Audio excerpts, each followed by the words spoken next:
For real now. Okay, it's the Daily Archetype. So today I'm with Adrien, and we had discussed about getting together for a live chat for a little while. And before we came online, when we were back in the green room, with our agents and everything, we discussed that we should give like some kind of short intros with each other of each other. So yeah, I'll start that off.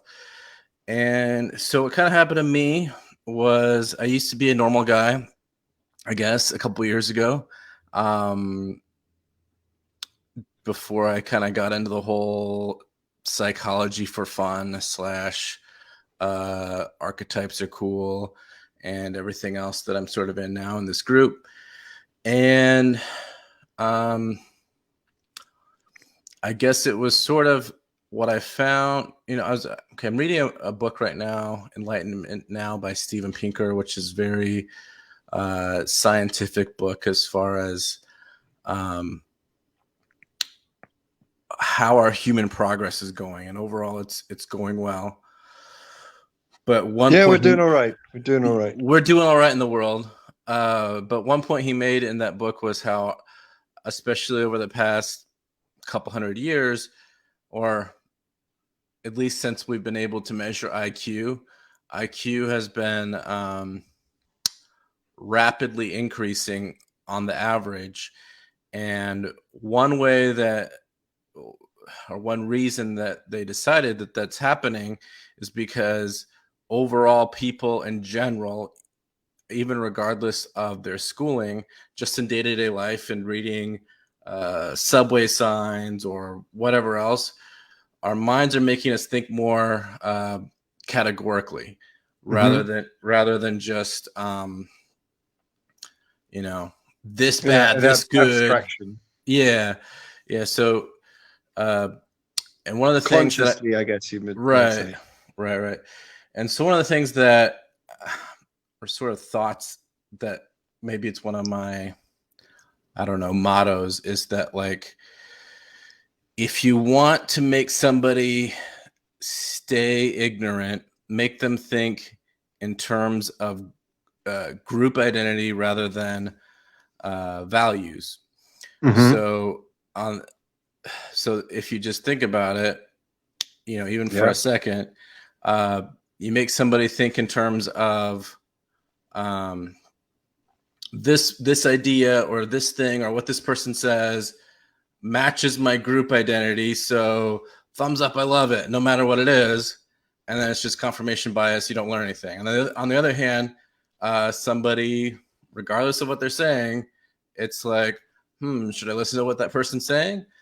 No, because it's not part of my group identity. Boo. Right. Yeah, right. Guilt by association. Right. Kind of. Right. But then on the other hand, if we think in terms of values, then we can learn to some degree from everyone,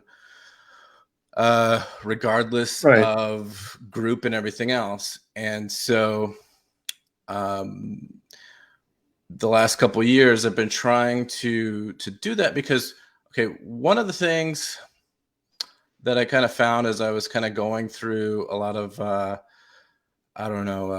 psychological studies for fun / my own enlightenment, you might say, is we go through this. Another, I guess, important factoid that's become popular the last few years is this thing of 10 to 20,000 hours that it takes to master anything, whatever that it might be. And sometimes we, guys our age in our 30s or whatever, we might be like, okay, we want to change career or change focus on some level, but we don't want to have to go back and relearn some whole new thing and we can't put in 20,000 hours or 10,000 hours into something and be able to restart our careers. But if we go back and look at the life we've led, we can pull from the past. If we can look back at and take those life lessons sort of categorically, I guess, and pull the values from the life you've already led, I guess. And so that's kind of like what I found can be a potential shortcut almost when you're trying, because it's normal now to have to be able to change directions, to pivot and everything else. And I think it was Noah or Yuval Noah Harari. He made that point in a lot of his writings, how the most successful in the future will be less specialized, but more. I mean, it depends. Maybe there'll be like an upper class of some classes of specialized people in certain areas, but at least probably the middle class will be mostly people who are able to, pivot and change careers, especially as, more and more sectors get taken over by automation and technology. Anyway, so I'll kind of wrap up this spiel here, but basically I got into this stuff in the last couple of years for fun. And a lot of the group that I do, it's more of just like my own journal almost, but I try to get other people involved. But I see a lot of kind of original content from you. Yeah. Not, a lot of groups are like people quoting whoever it is they're quoting, or or memes or whatever it is. Yeah. But you write your own stuff, and I think that's kind of cool. Well, the way that I put mine together for the most part is some of it will just kind of come as I'm doing other things, and a lot of it too. It's not that, because sometimes people make fun of that, like, oh look, I'm quoting myself. Right. Yeah.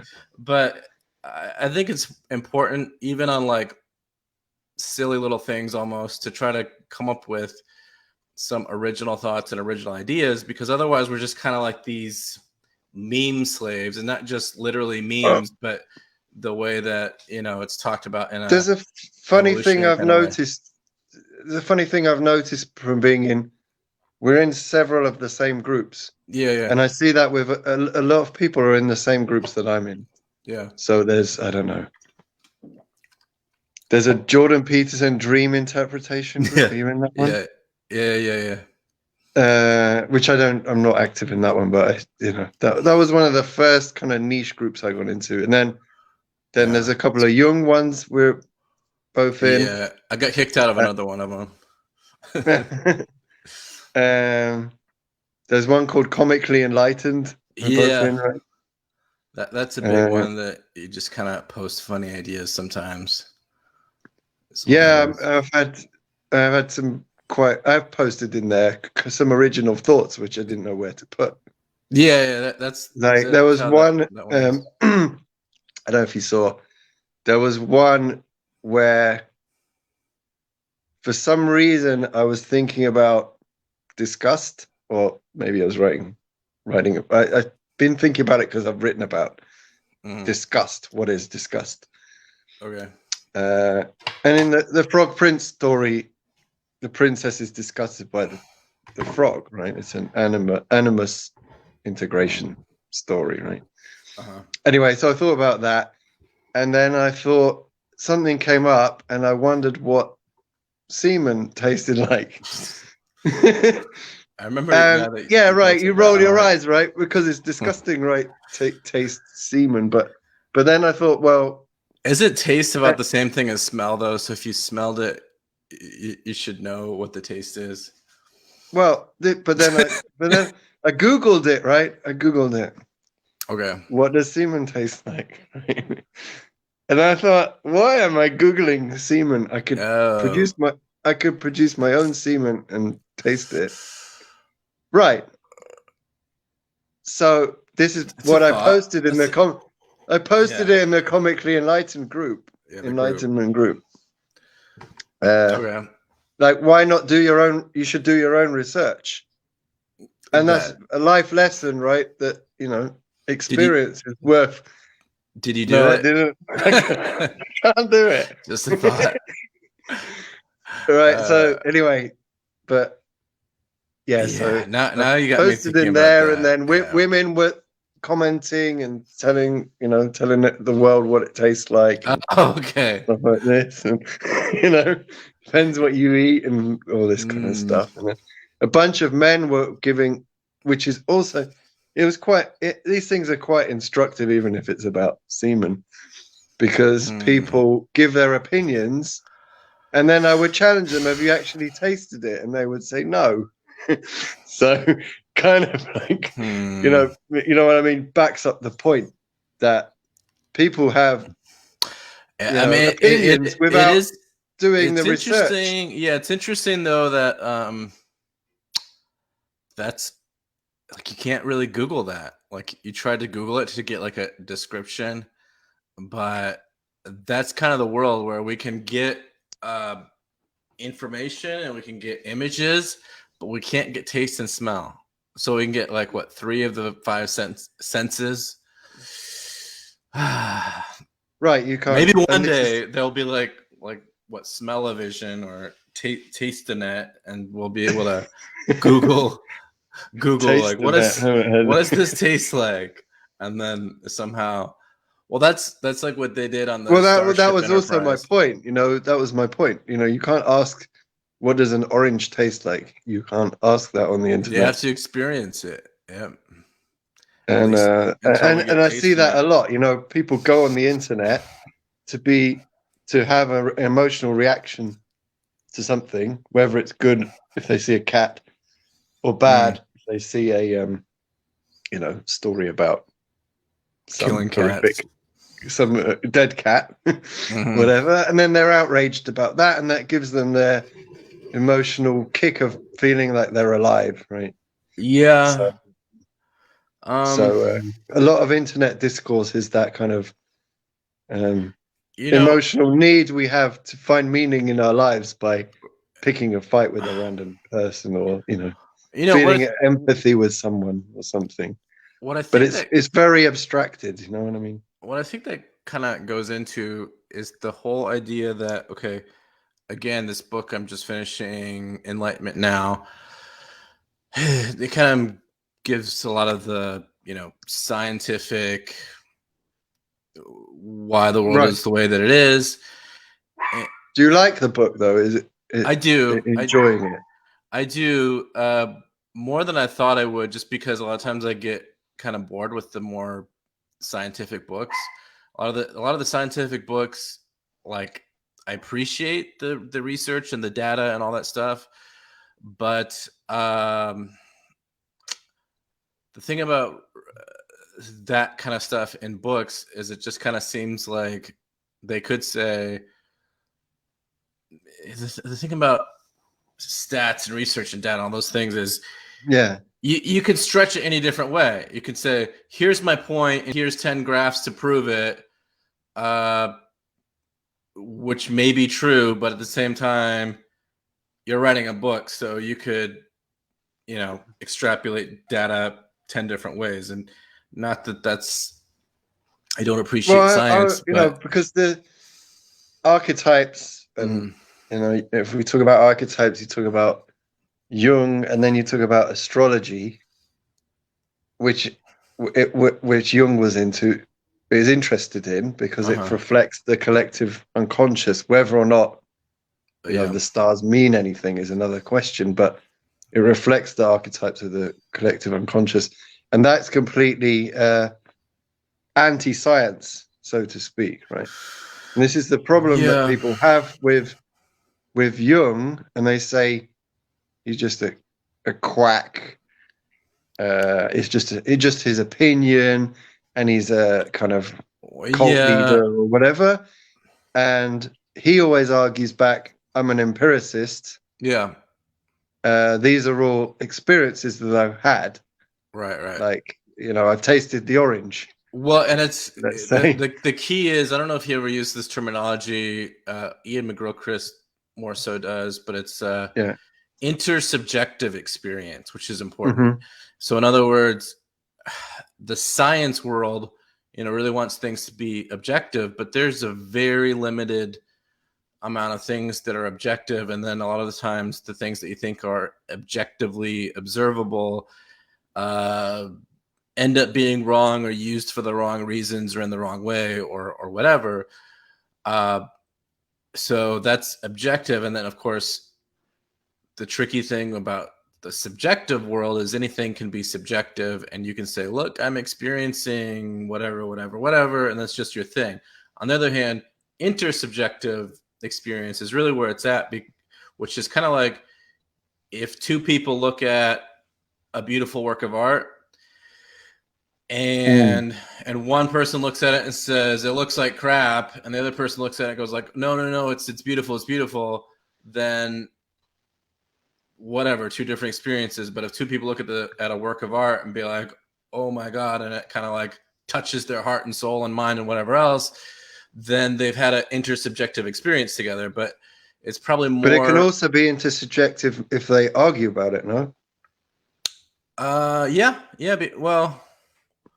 if both sides see something in the picture that they didn't previously see, then a third. I don't remember who said this, but in any interaction between two brains or whatever it was, personalities, a third one emerges. Interaction. I don't know who said that, but I don't know if that's intersubjectivity. A similar idea. There's lots of ideas like this. Yeah, well, it's tricky. But yeah, so that's kind of the thing that Jung was after, was that, and you kind of have to be that way in psychology. Like, even if you're like a Freudian psychologist or a humanistic Rogerian or whatever else, and Carl Rogers is probably the most commonly used type of method, but it's very similar to Jung's, and although it's almost more existential, because his is all about being congruent and authentic and all those kind of things, which is a lot of what the existentialists talk about. But it's very similar to Carl Jung's, but just his language is enough different that it's more accepted. But still, whatever the type of psychology is, the idea is bringing about an intersubjective experience. So same thing, like if you're having between the client and the patient? Or So basically, because you're not going to bring about an objective experience, most likely, and that's the whole reason that we have psychology and therapy and all those kind of things, is because if things were mostly objective, we wouldn't need anything like that. It would just be like, right. Oh, there's my issue. Should I solve that issue today or tomorrow or whatever, but we have all these deep, infinitely complex things. That ties into what you said about identity and people becoming part of the herd, right? And just going along with what's expected of them or what they think is expected of them. And it's funny, really. It's funny. I mean, it's really been interesting for me to be in all these different groups. Yeah. And to interact with people and find myself ending up talking to people like you or a few others who've actually become friends on Facebook, first of all, because there's very few people at the even in a Jung group, and there must be millions around the world, I'm not saying, but in the world of Facebook, there's very few people who understand that you have to make this distinction between the objective Oh the yeah. scientific and the intersubjective, Yeah. the reality of your own interactions and your own thoughts and your own, your own whatever it is. I don't even know. Not Yeah. even Well, personality isn't even the right word. yeah. And Like your own context that well, the lenses you see the world through, I guess. the reason I brought that up too is because the reason uh, Carl Jung made his sort of school, or whatever you want to call it, the way that it is, and the reason that it works is because it's, and I don't remember exactly where he said this, but basically his core principle was, I forget the exact terminology, but like, I might look it up. But basically, the core principle is like that that that what works kind of thing.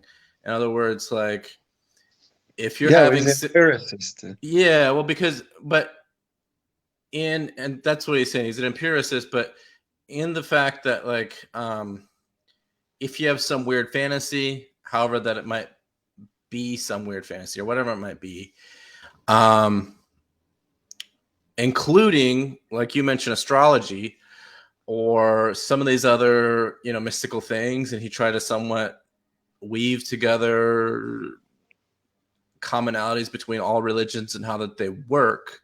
They give people peace and help them, have meaning in their life and everything else. And he just tries to work with what works, whereas other branches of science and psychology even are just like, oh no, it has to be like this other kind of empirical, this objective kind of empirical. And so then when you go and you talk to, whether it's a person that was dealing with some kind of religion, or they believe in astrology or whatever else, then it's like you're coming to them and you're just like, they're a little stupid head. Right. You're it's almost like trying to cure a homosexual or whatever, at that point, when you're like psychoanalyzing someone who had a religious background, and whether they want to still be in some kind of religious background, or they're trying to find meaning in their past, or they there's plenty of people Yeah, I who mean, believe in, also, religion isn't an all or nothing thing, right? Be right. kind, religious or spiritual, or there's lots of different ways to practice. Yeah. And psychology is partly that. Yeah. The same thing, the search for meaning, or whatever you call it. Yeah, it's like the study of the soul, like whatever that our background is. We don't really know what the soul is exactly, or what it is, and that it might just be the way to kind of categorize consciousness, or there might be more to it than that. We don't exactly know, but it's important to also say, here's what we know and here's what we don't know. So we know we have this mysterious thing of consciousness, and then we have to be able to study it. And so that's kind of like what we're trying to get at. Do we? I don't know. Do we have to? No, what was I going to say? Yeah, so I think archetypes, and your Mr. Daily Archetype. So yeah. So archetypes are really like cornerstones of storytelling, right? And I was a bit late getting to this call because I was putting my kids to bed. They're 11 and 9, and we used to play. And I don't tell them a story every night, but okay, we used to do this thing where I'd say, okay, I'll tell you the story. I'll make it up as I go along. And I say, you have to name 2 animals, basically, usually animals, but 2 things, 2 animals. and I will tell a story about those two animals. Okay. So tonight they said a lion and a tiger. Good choice. So Choices. yeah. So, and then obviously I don't know where the story's going ever, but so I make up a story, and the story was they went into a bar and and Okay. the tiger, the lion challenged the tiger to a game of pool, Okay. and they had a bar fight basically. Wow. So These kids are gonna be ready for adulthood. well, but that's what a lion and a tiger would probably do, right? Probably. Yeah, So you know you laugh at it like it should be, it should be, a story about love and peace and whatever, and they got on well. They Even would though, do exactly that, of course. of course, a lion and a tiger would do that, unless you end. That's how you end up with a liger or a tigon, right? Yeah. But I didn't specify male or female, I guess. But a ligon is there's a ligon and there's a tigon. Liger. Liger and tigon. Liger and a tigon, yeah. The ligon is when the father is a lion, and the tigon is when the mother is a lion, and they're two different animals. That is a fact that you did not know. See, what? Can they That's really a fact. You can look it up. That's true.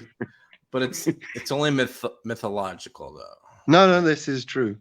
They've really bred them together. Yeah, they breed them. They can breed them together, and you get a different animal if you breed. Are they sterile like mules? That I don't know, but it's different depending on whether the male is a lion or the female. Wow, different. I don't know what archetype that is. Right. I'm sure we could come up with some kind of. We could map it onto some kind of reality of.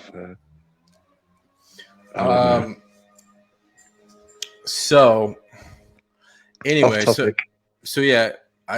yeah, but back to the archetype.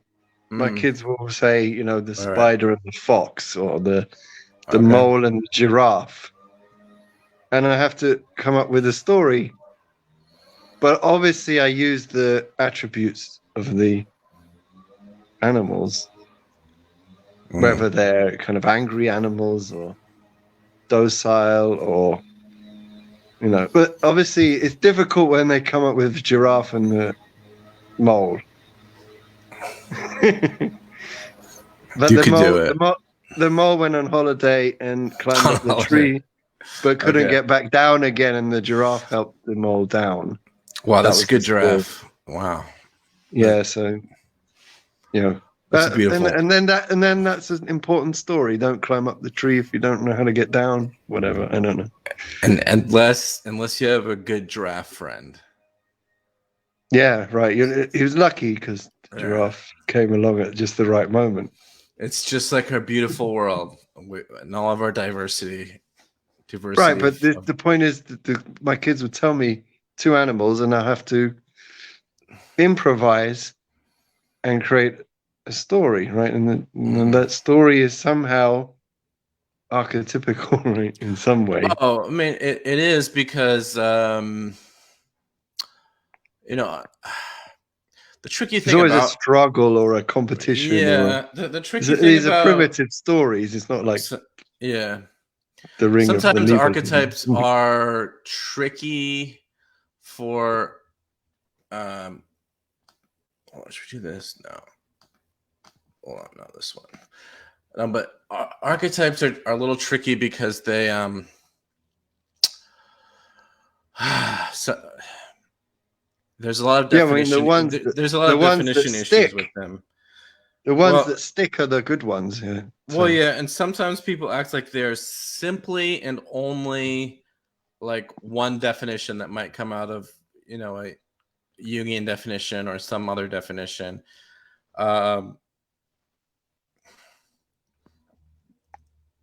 And I think that's one reason why I kind of got into the idea, is because it's one of those things that's people barely understand, but it's really important. And it's kind of like it's in what they call the proximal zone of development.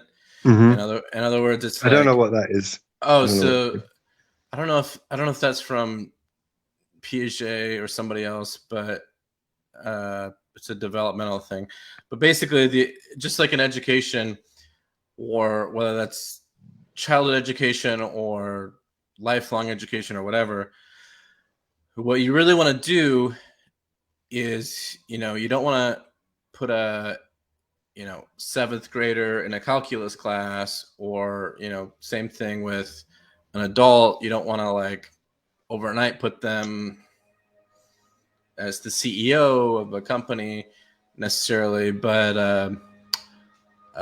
you want to find, and then at the same time, you don't want to make things too easy for a person. Whatever that is, you don't want to always keep the person doing the same thing and doing, things that are really obvious and easy, but you want to find that thing that, like, whoever that it is, that they can just, it's like they almost can't do it, but they can. So it's like, if there's, I'm homeschooling my kids right now, kind of. yeah, so that would be I one see of that the every things. day. They can't Yeah. quite do it. Yeah. There's a crisis. A crisis comes of, I can't do it. I don't get it. I don't understand it. And you have to let them come to terms with their lack of knowledge, their the challenge of it. Even Right. though it could be something very simple, but Right. each time they learn something, they have to suffer this ego death of death of I don't know, my multiplication table. It's such an ego death. Well, it kind of is, though, because they're just afraid in some way to admit that they don't know it, and or to confront the idea that they don't know something is difficult. Yeah, I mean, every single day. Yeah, and we all do that. Or and they dress it up in laziness, or they don't understand it, or they don't get the question, or why don't I just tell them the answer? And they won't take the leap of faith to confront the idea that they don't know it now, but in 10 minutes they will know it.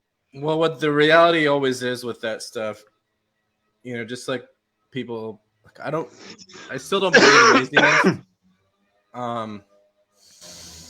The thing that appears as laziness, and it's the same thing that you're talking about with them, is it's a lack of vision, or a lack of seeing what steps need to be taken. So whether it's day-to-day laziness, or it's a kid trying to learn multiplication or some whatever that they're trying to learn, it's seeing a combination. If you see the goal and exactly how to get there, and assuming that for some reason you want to do that, then you just go and do it. But if you don't have those three things, the will, the vision, and the knowledge, then that's where people get stuck. And then sometimes they'll call that laziness, and it kind of is, but it might just more so be the lack of vision.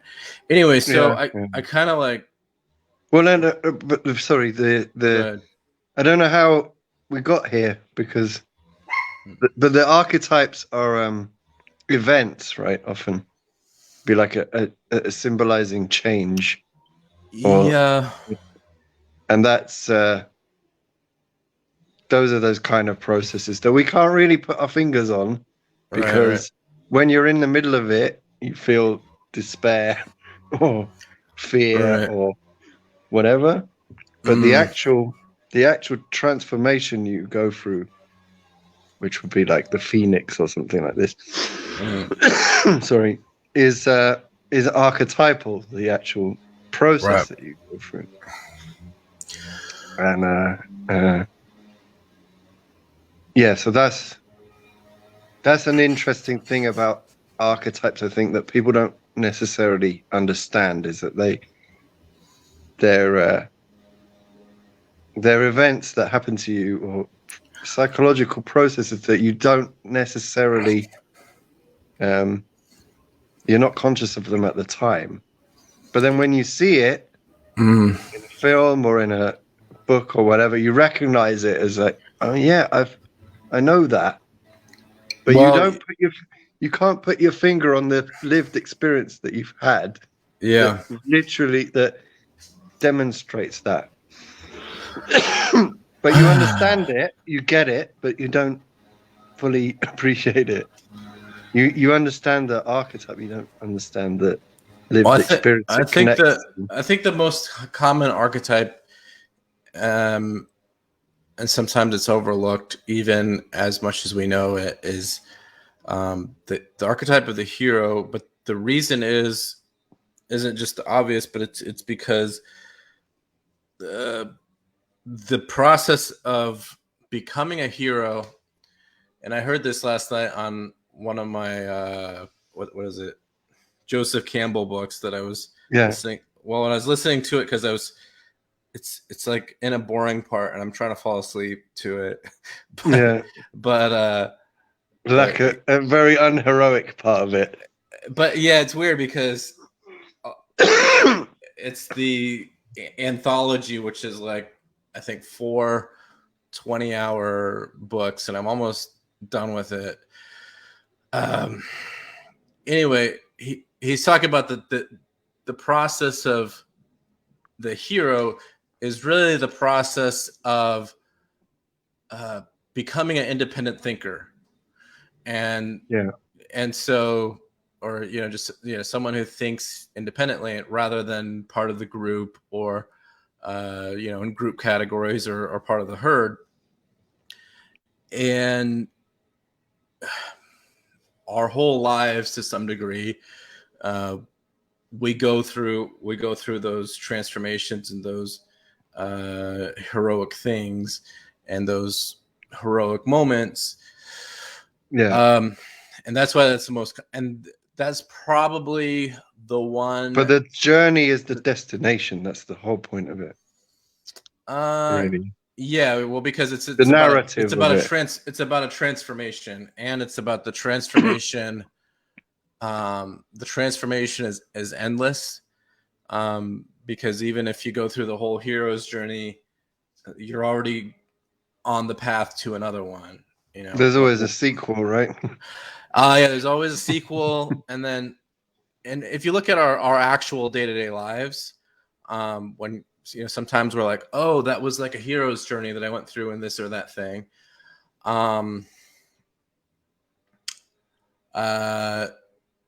You could often, if you look back at your life over 10 or 20 years or whatever, you could see how that there were a bunch of them, and they were kind of like woven together like a web. So sometimes I made it through this hero's journey, but you're already not just starting another one, like here comes a sequel, but you're sort of in the middle of another one. You're I mean, it's always incredible to listen to people's stories when they older people and they don't even realize how amazing the stuff they've done is, or how crazy it is. A lot of people, some people just do pretty mundane stuff for the whole of their life, but especially during wartime or whatever. I mean, because we barely even know what that's like anymore. I mean, real war hasn't been since, at least for the first world people, hasn't been since probably Vietnam. Which is a long time. That's like our parents' generation. Well, I mean, most people's adventures are like breakups, marriages, divorce, kids, fight with their kids, estranged from your kids. Yeah. And then second marriage and third marriage. And then their career is something that takes up all their time and just runs in the background almost. So it's a kind of weird thing like that. That I don't see people's hero journeys don't play out at work. most people. Yeah, it depends. But then I think, Of course, it depends. Yeah. yeah, but I think the other one that's tricky is another author that I like that has some controversy is Robert Greene, and what he talks a lot about, at least in Robert Greene is the Art of Seduction, or yeah, the 40. Well, yeah, 48 Laws of Power, 50th Law. Yeah, I haven't read that one. But he kind of, I don't know if it's sort of a stoic value or what, but in a couple of his books, at least, he brings up the idea of,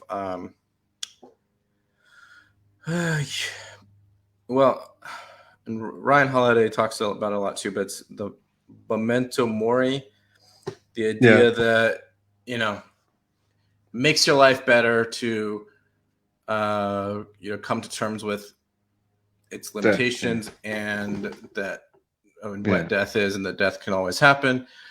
But the reason that I mentioned that is because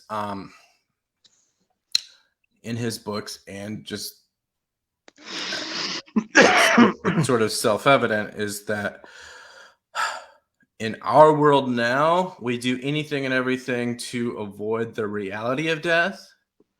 Whereas for most of our existence, you had to confront it.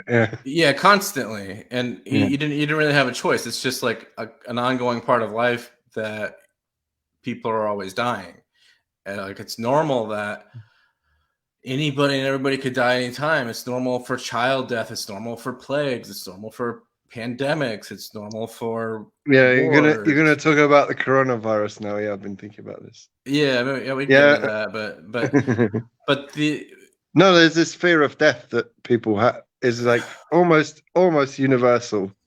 That people are. You cannot even mention death. Yeah, because people become totally freaked out by the idea of the. They don't have any real clear idea of what death is. My dad is like this. He's 75, and he just feels he feels uncomfortable about the idea of death, but he likes to do financial stuff and prepare. So he's prepared financially on a spreadsheet, right. How much, who gets what, and how pushing investments around and stuff like this. And he's conscious of, inheritance tax and all this. He's conscious of, and he had a cancer scare and everything. But when I said to him, and I was provoking him a little bit, I said to him, your death is not on a single day. Like, you're not going to just die like that. It's a long process you have to go through as part of life. Right. The death process. And you're not like a yogurt in the fridge. Yeah. That it will expire on a certain date at midnight. And then someone will come and throw you away, and that's it. You're done. You've got 50-50 chance of living another 10 years. I hadn't done any research on this, but I said to him over dinner, you got 50-50 chance of living the next 10 years. And he absolutely hated this idea that he would have.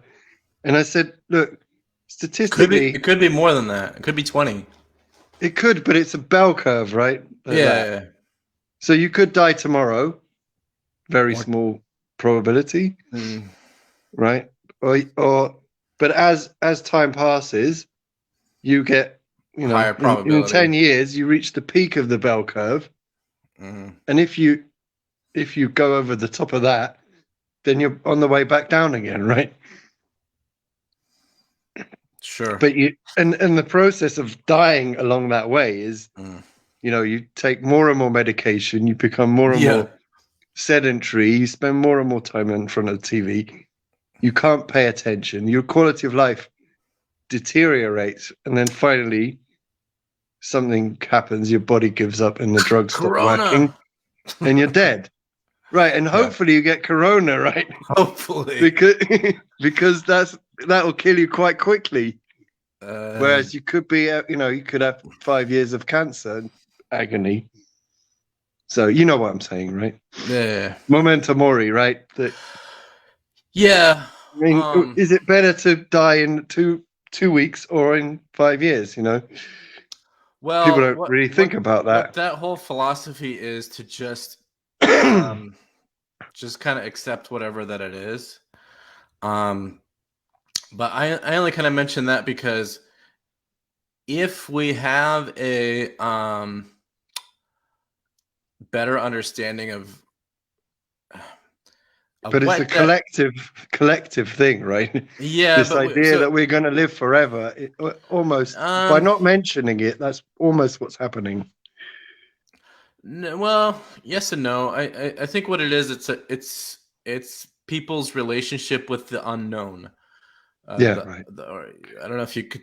Yeah, so it's people's relationship with the unknown. So the proper sort of relationship with the unknown, whatever that it is, whether it's the unknown of what, if anything, happens to consciousness after the body, which we don't really know. It could be nothing, and it could be something, and all kinds of combinations and variations of that we just don't really know.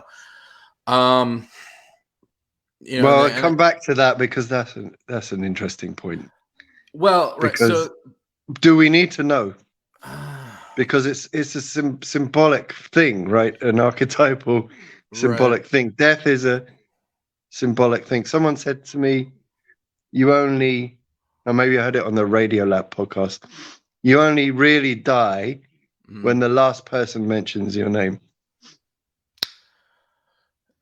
Yeah, well, and that's one way of thinking of it. In that, so there's a lot of ways to think of living on, other than just the metaphysical, consciousness, heaven / ghost things, and but the more that you get into all that, the more we don't really know.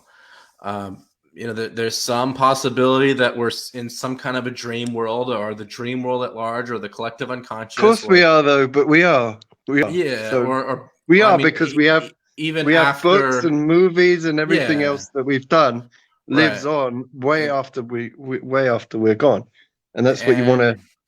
That's your immortality, right? Christ, to me anyway, the way I see it is Christ lives on. I'm not particularly religious. I mean, I'm not Christian, certainly not dogmatic about it, but the immortality is that we're still telling the story to this day. That's how, and that's how Christ is an important thing. I read, archetype or person or whatever, it doesn't matter. Well, and he's kind of the I don't know if I want to get into the whole atom, original. He is the archetypal individual, and that's sort of what humanism is supposed to be, and which is but the point is he died, right? Well, the point is he died. The point in is his that way, or however it happened. He willingly, because he was able to willingly, painfully die, he was able to be resurrected. And so here is the. But you get that we're talking about the same thing, right? Right. So the gospel, where a lot of people get confused. So if you say, "Oh, what's the gospel?" Oh, it's this, that. So the gospel is the good news, and the good news isn't just like those stories. It's the point of those stories, which is that there is a resurrection. And even if we don't know for sure that there is a actual resurrection of the body / immortality, the point of that resurrection, at least, is that we know we're gonna probably live today and tomorrow, and it could be until we're 80 or 90 years old. And we want to be constantly transforming in a more sort of enlightened type of way. Yeah. And we can only do that through a intentional death, burial, resurrection, which is the good news, which is right, very much conscious. the same. Yeah, and it's the same thing throughout that little like death, burial, resurrection, repentance / ego death / all these different things that are sort of this core archetype of transformation, akin to the logos and maybe logos arrows coming together, all these things. That goes throughout every major religion and most major philosophies, even secular philosophies, and even science. And really that's where I think that science / the Enlightenment movement / especially the scientific method came from is up until that point, the scientific method was more internalized. And then we kind of disembodied the scientific method, because the scientific method, is this sort of like A/B testing. Have an idea. Does the idea work? Okay. Hey, no. That's not the scientific method. Is very. Sorry, button. The scientific method is very clearly, as far as I understand it, that you have a hypothesis, right? Right. An idea.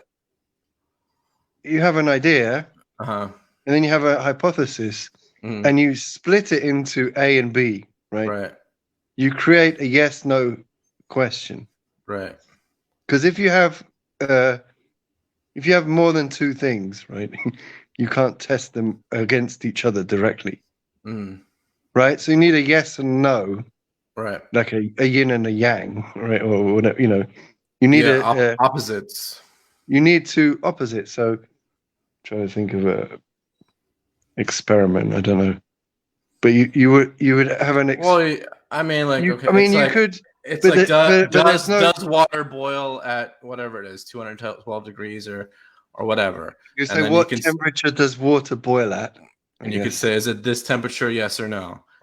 But you don't know. Well, wait a second. And if you're doing that scientifically, how do you measure temperature? With a thermometer. I don't know. Right, but you have to. We have to scientifically verify that. Yeah, but even the thermometer, even the temperature is a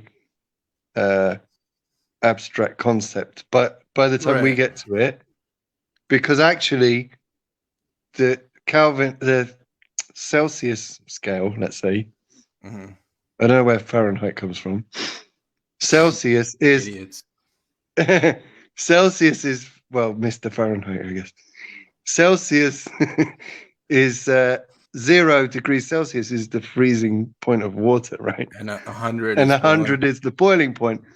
So you got it the wrong way around.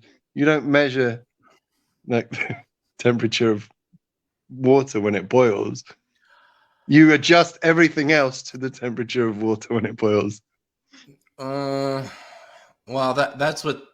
that's not even an experiment. That's a calibration of your measurement scale for temperature. Yeah. Well, anyway, the point is, it's sort of like that's sort of the science, and the scientific method is if I have a question. Is water boiling now? Yes or no? Is water boiling now? It's hotter. Yes or no? Is water boiling now? It's hotter. Yes or no? Until finally you're like, okay, this is when it starts to boil. It's at whatever you want to call it, 100 degrees Celsius.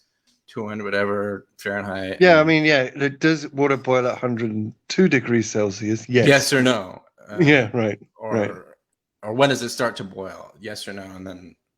Or what happens to the mercury? Whatever. I don't know. But that's the same thing. There's the calibration thing, and there's the actual experiment. But I haven't thought too much about this. Well, which is, as you said, A/B testing. So you have to. The hypothesis is a yes/no question. But that's the same thing that we do in sort of the gospel transformation / ego death, which is we build up our egos / we build up our conceptualization of the world or our you could call it mental modeling. Right. And then you test it.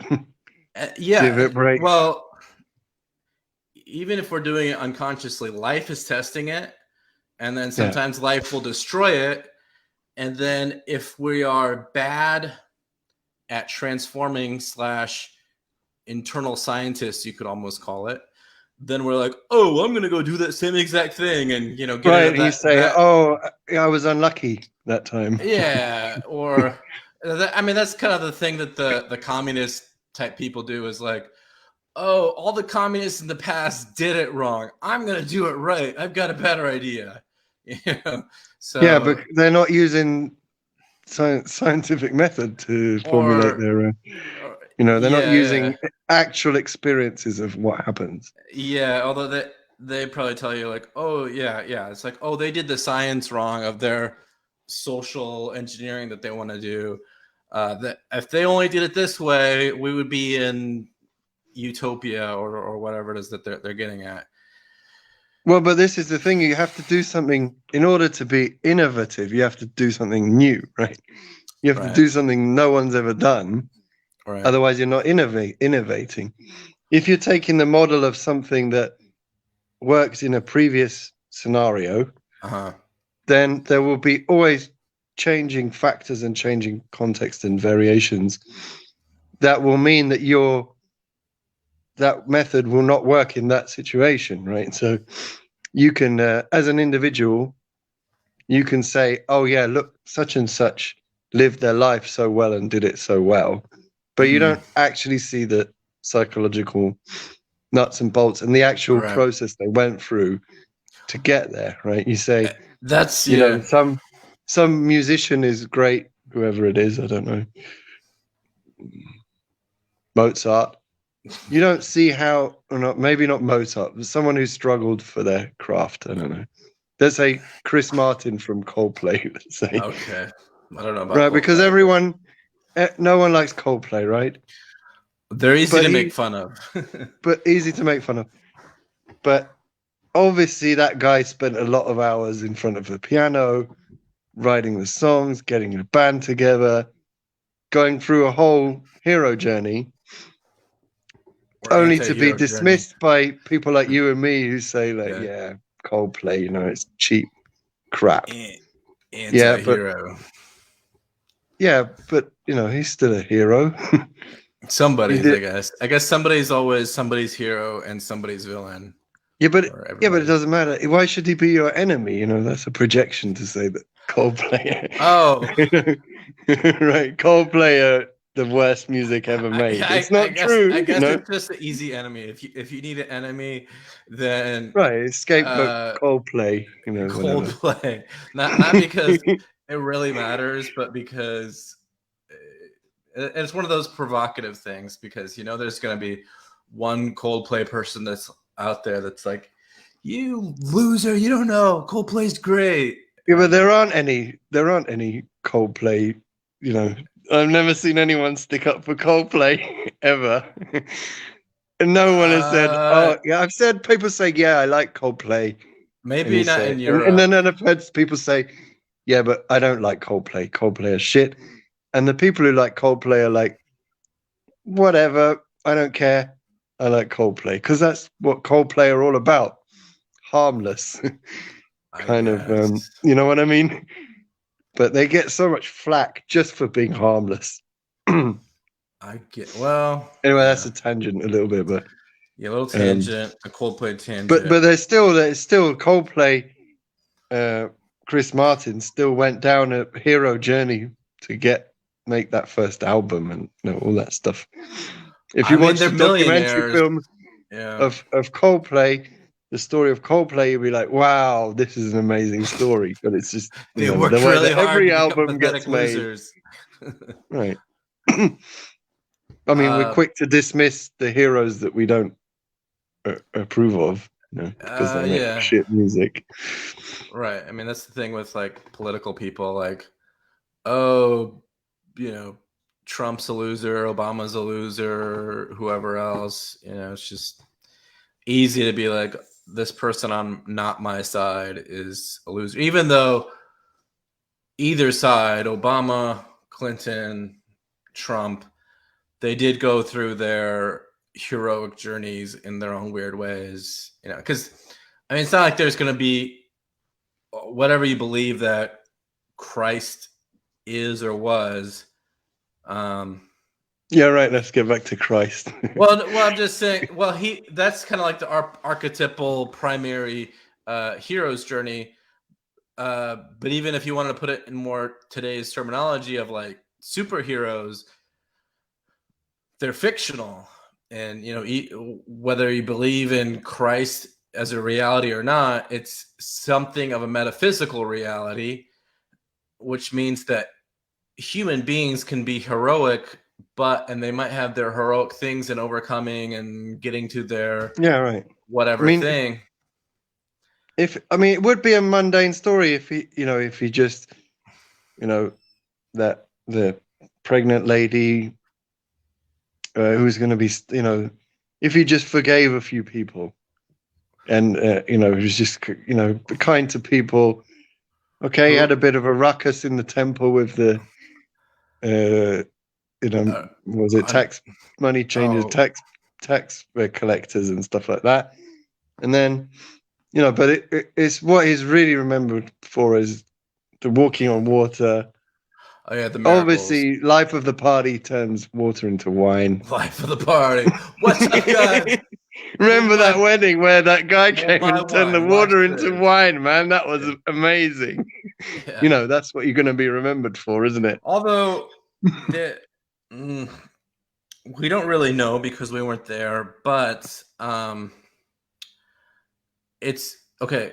Just like one of the things I talk about sort of a lot is the coincidence of opposites or being able to hold opposites in consciousness. And so I think it's important to be able to say, okay, so the main opposites are good and evil, and akin to it is that of being and not being. And you could take that with anything. So like with the archetype of Christ. But anything you can say that. Truth and fiction is completely like that. But those are the maybe the main ones or some of the main ones as far as being able to hold opposites. And so one of those is to be able to say, okay, some of the metaphysical, or you could call them mythological or archetypal stories like that of Christ. What would reality be if that really happened? You have to like say, okay, is there any sort of a possible reality where that could have happened in some sort of interpretation of the universe? And then you could hold like a trick of some kind of I don't know, illusionist pulling these tricks, or perhaps or even real miracles. I mean, thousands of years ago, and maybe one person could be a real miracle worker. You have to kind of be able to say, maybe I believe in that, maybe not, but maybe I believe in that as a possibility. I don't know. But then at the same time, what if it's just a mythological story? And either could be true and give the same sort of archetypical meaning, whether that's the physical, here was a real miracle and what it means, or here's a story about it and what it means. And, like water into wine that's a common sort of symbolism of consciousness and consciousness and transformation and almost like enlightenment and anointing. So it's like that was the first miracle of Christ, was to turn water into wine, where a lot of people it's very obvious. Like if you we think in terms of the Bible and religion, sorry to interrupt, right? We think, this is, what does it mean? The blood, the wine as blood. And we think too much into it, right? Because imagine you show up to a wedding and there's no wine. You know, that's a shitty situation. It's a shitty situation. Yeah. Right. And so, what are you going to do? People will be like, this is not the best wedding. You know, people are bored. Yeah. They want to be showed drunk. up. They showed up. They wanted wine, and there's no wine. You know, there's a bunch of water, but like at a wedding, Yeah. you know, this is not how it's meant to be. We're having a party, and it's not happening. And then this guy turns up, and it becomes, you know, he gets things going. And maybe the next day, people say that, you know, do it. well, no, and maybe the next day, people say, "Wow, that was a really great wedding, after all, against all expectations, right?" And you know, when it really got started is when, you know, Jesus turned up, and and then maybe a year later, someone might say, or, you know, this was a really great wedding, and oh, I bet everyone got really drunk, and then people would say, no, no one got drunk. It was really weird, but there was a good vibe about the place because of this guy Jesus. Whatever he did, maybe he was breakdancing or something. Maybe he was breakdancing. We don't know the details, right? Jesus the breakdancer. Bust out the cardboard. I just said DJing, but there was no technology for that at the time. So, because there's a GIF of Jesus DJing. What? Jesus the DJ? Well, there's a GIF of it. Oh, a GIF. A GIF. Or GIF? I don't know. I say GIF. Anyway, so yeah, my point is, these kind of stories can get out of hand if someone becomes a figure like that who has such an influence over people, where, you know, he walks into a room and he changes the atmosphere. Right. This is how I read the water into wine thing, but maybe I'm on my own with this. I don't even know. I never looked into the. He walks into a room and he changes the atmosphere. Right. I'm here. Yeah. Why did I hear my voice back? Oh, I was looking at the stream. The stream, because on here it just says Facebook user, and so I was trying to see who's saying what. That's Alice. Oh, we got comment. We got people listening. 2 at least. 2. All right. Well, hello, listeners. Hello out there, everybody, in the beautiful world. I wasn't aware. I was thinking of this more as like a pub chat. I've become accustomed to, you know, doing Zoom in the evenings or whatever else. Yeah. Drinking a few beers. I didn't realize we had an audience. We should have them. Not much. We've just got Alice and Andy, I think, but I'm not sure. Well, cheers. Cheers. So anyway, so Christ is the archetypal hero, and he is so because he took on the suffering willingly, causing a transformation, and that's the primary hero's journey. Oh, and so we all go through those, but there will only ever be one, whether it's a metaphysical truth or a mythological story of meaning. But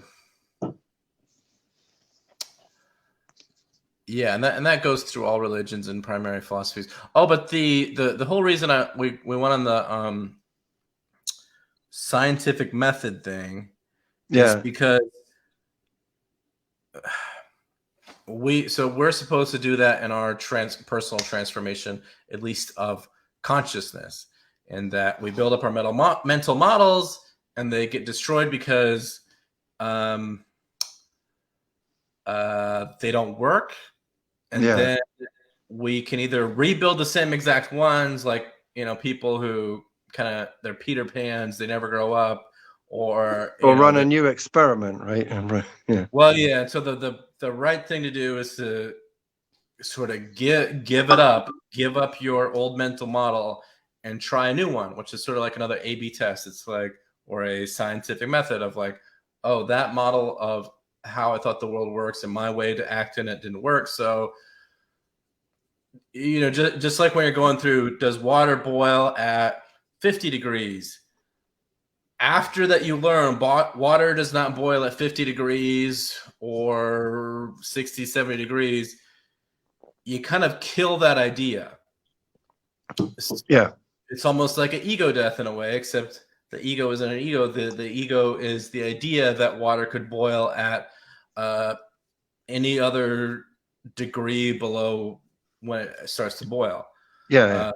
So you can't ever think water boils at 50 degrees or 60 degrees or whatever the case. You kill that idea. Okay, but you're talking about something we already know, right? We already know that water boils. So it's an example. So, and the same thing as we learn. Well, think of an example. Things. Think of an example we don't know, and then you're in a. Then you've got to be creative about the question that you ask. Yeah. I'm trying to think of what something we don't know, but basically your own the example from a psychological standpoint is you don't know how you will react if you do a certain thing, right? You don't know how you will react. Let's say bungee jumping. Mm-hmm. You don't know how you will react when you're at the top of the platform and your feet are tied to the thing, right? And they're counting down 3, 2, 1, and you have to jump. You cannot, under any circumstances, until you've actually done it or done something very similar, you cannot know how you will respond and whether you'll even be able to do it. Well, yeah, you cannot be 100% sure you're going to jump off the thing. Right. So it's just like the trolley problem. The I don't know who it was, Descartes, maybe. I don't know. Some old philosopher came up with this trolley problem. I don't know. It was like 200 years ago or so. But it's like, oh, there's a trolley going down the train tracks, and it's going to go, if it just does nothing, it will kill like 2 or 3 people. Right, But you can pull a lever somewhere, and then you're going to change the track. It's going to kill like 5 or 10 people. But if you pull this lever, it'll go this other way and only kill like 1 or 2 people. So do you do it? And most people will say, oh, yeah, of course I would do the thing that would make it kill less people. Right. But the truth is you don't know unless you're actually experiencing it. No, the truth is that people do not make the rational decision. They don't. So it's obviously there's 2 scenarios, right? One is you kill, 1 person dies, or 5 people die. Yeah. Right. And the difference is in the first experiment, in the first question, you can save the life of the 5 people by pushing the lever to save them and kill the other guy, right? The 1 guy on his own. The second one is you're on a bridge. Okay. And you can push someone off the edge of the ledge. And by pushing that person, by killing that 1 person, you save 5 other people, right? And you think it doesn't matter in both scenarios. Right. In both scenarios, you would kill, but maybe we're talking about something different. But it's because you said 5. I see where you're going. So what you would do? The difference is that you physically touch the person. Yeah, you physically push the person off the ledge, so you've actually killed the person. Right. Whereas in the other scenario, you've saved 5 people. Right. And you've killed another. You've killed 1. And then it would be the net benefit is 4 people in both cases, right? Right. And then it'd be different. And sometimes in real life, when there's situations like, but this isn't real. The big point is it's not real life, right? Well, so it's you don't these even are hypothetical situations, but sometimes there are those kind of dilemmas in real life, whether it's of course, in but war situations or medical situations or whatever. So sometimes but the point is, hypothetically, right? Even hypothetically, where you think completely rationally, what would you do? The rational thing you should always do is save the 5 people, and one Yeah. person dies, right? And there's a lot of different ways. Let's say they're identical people, because you can argue, like, hypothetically do it. how old, if they're all 78 years old. 78 or 90 years old. I say that They're saying, please kill me. They say that's the coronavirus average death. Right. Yeah. So, saying, please. So, but even hypothetically, right, people cannot come to terms with the idea that you sometimes have to kill someone to save 5 people. Whereas they're quite happy to move the lever and kill one person if it saves 5 people, because that's a heroic act, right? Whereas the other one is a destructive act or a murderous act. And that people make that distinction very clearly.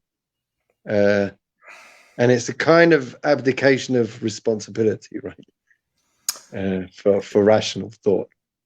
Yeah. Because they can even simulate their own irrationality. You know what I mean? Yeah, right. Well, and that's a really strange experiment. That's why, you don't, like, I think they ran into these issues a lot when they had, big wars like the Civil War and other wars, where they would kind of just like get a new recruit, someone that's had basically no training, and said, okay, here's a gun or a sword or spear or whatever, and I'll go kill some people and try not to die. And some guys would make it that way, but for the most part, they would kind of just screw things up, because normally in military training, you're learning how to prepare for situations like that. Like, I have an instinct to not kill people, but I also have an instinct to survive. So I have to reconcile the two, and it takes years of training to make a person, ready for that. And now we just do it with drones. But once you kill 2 or 3, it's no big deal. It's like, whatever. Pull another lever. Who cares? Yeah. Well. Yeah. And if we did want to circle to the Corona situation, I think this is where the dilemma that we're kind of in is. It's sort of a language issue more than anything now.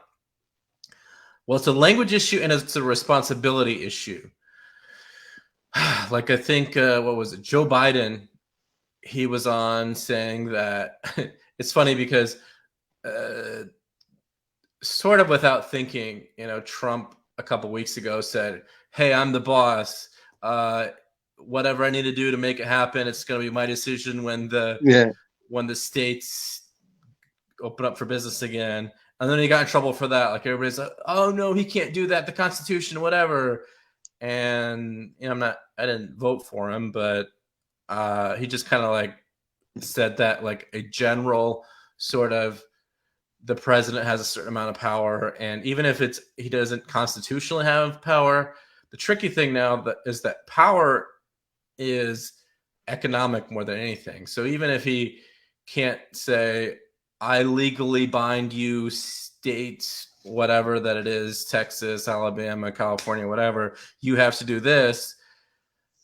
Now that the power is economic, so he can just say, okay, I'm going to cut off your funding to this and this and this if you don't do this and this. But power's always been like that. It's always, if you watched, a mafia film, Godfather or whatever, power is always symbolic, right? Yeah. The horse head in the bed. Right. It's like, who would be so sick as to think of such a thing, right? And that's power, where you're able to pull off that extreme and gain acceptance. I mean, if you're talking like dictators or whatever, they become so they build up such a fantasy around themselves, a fantasy world.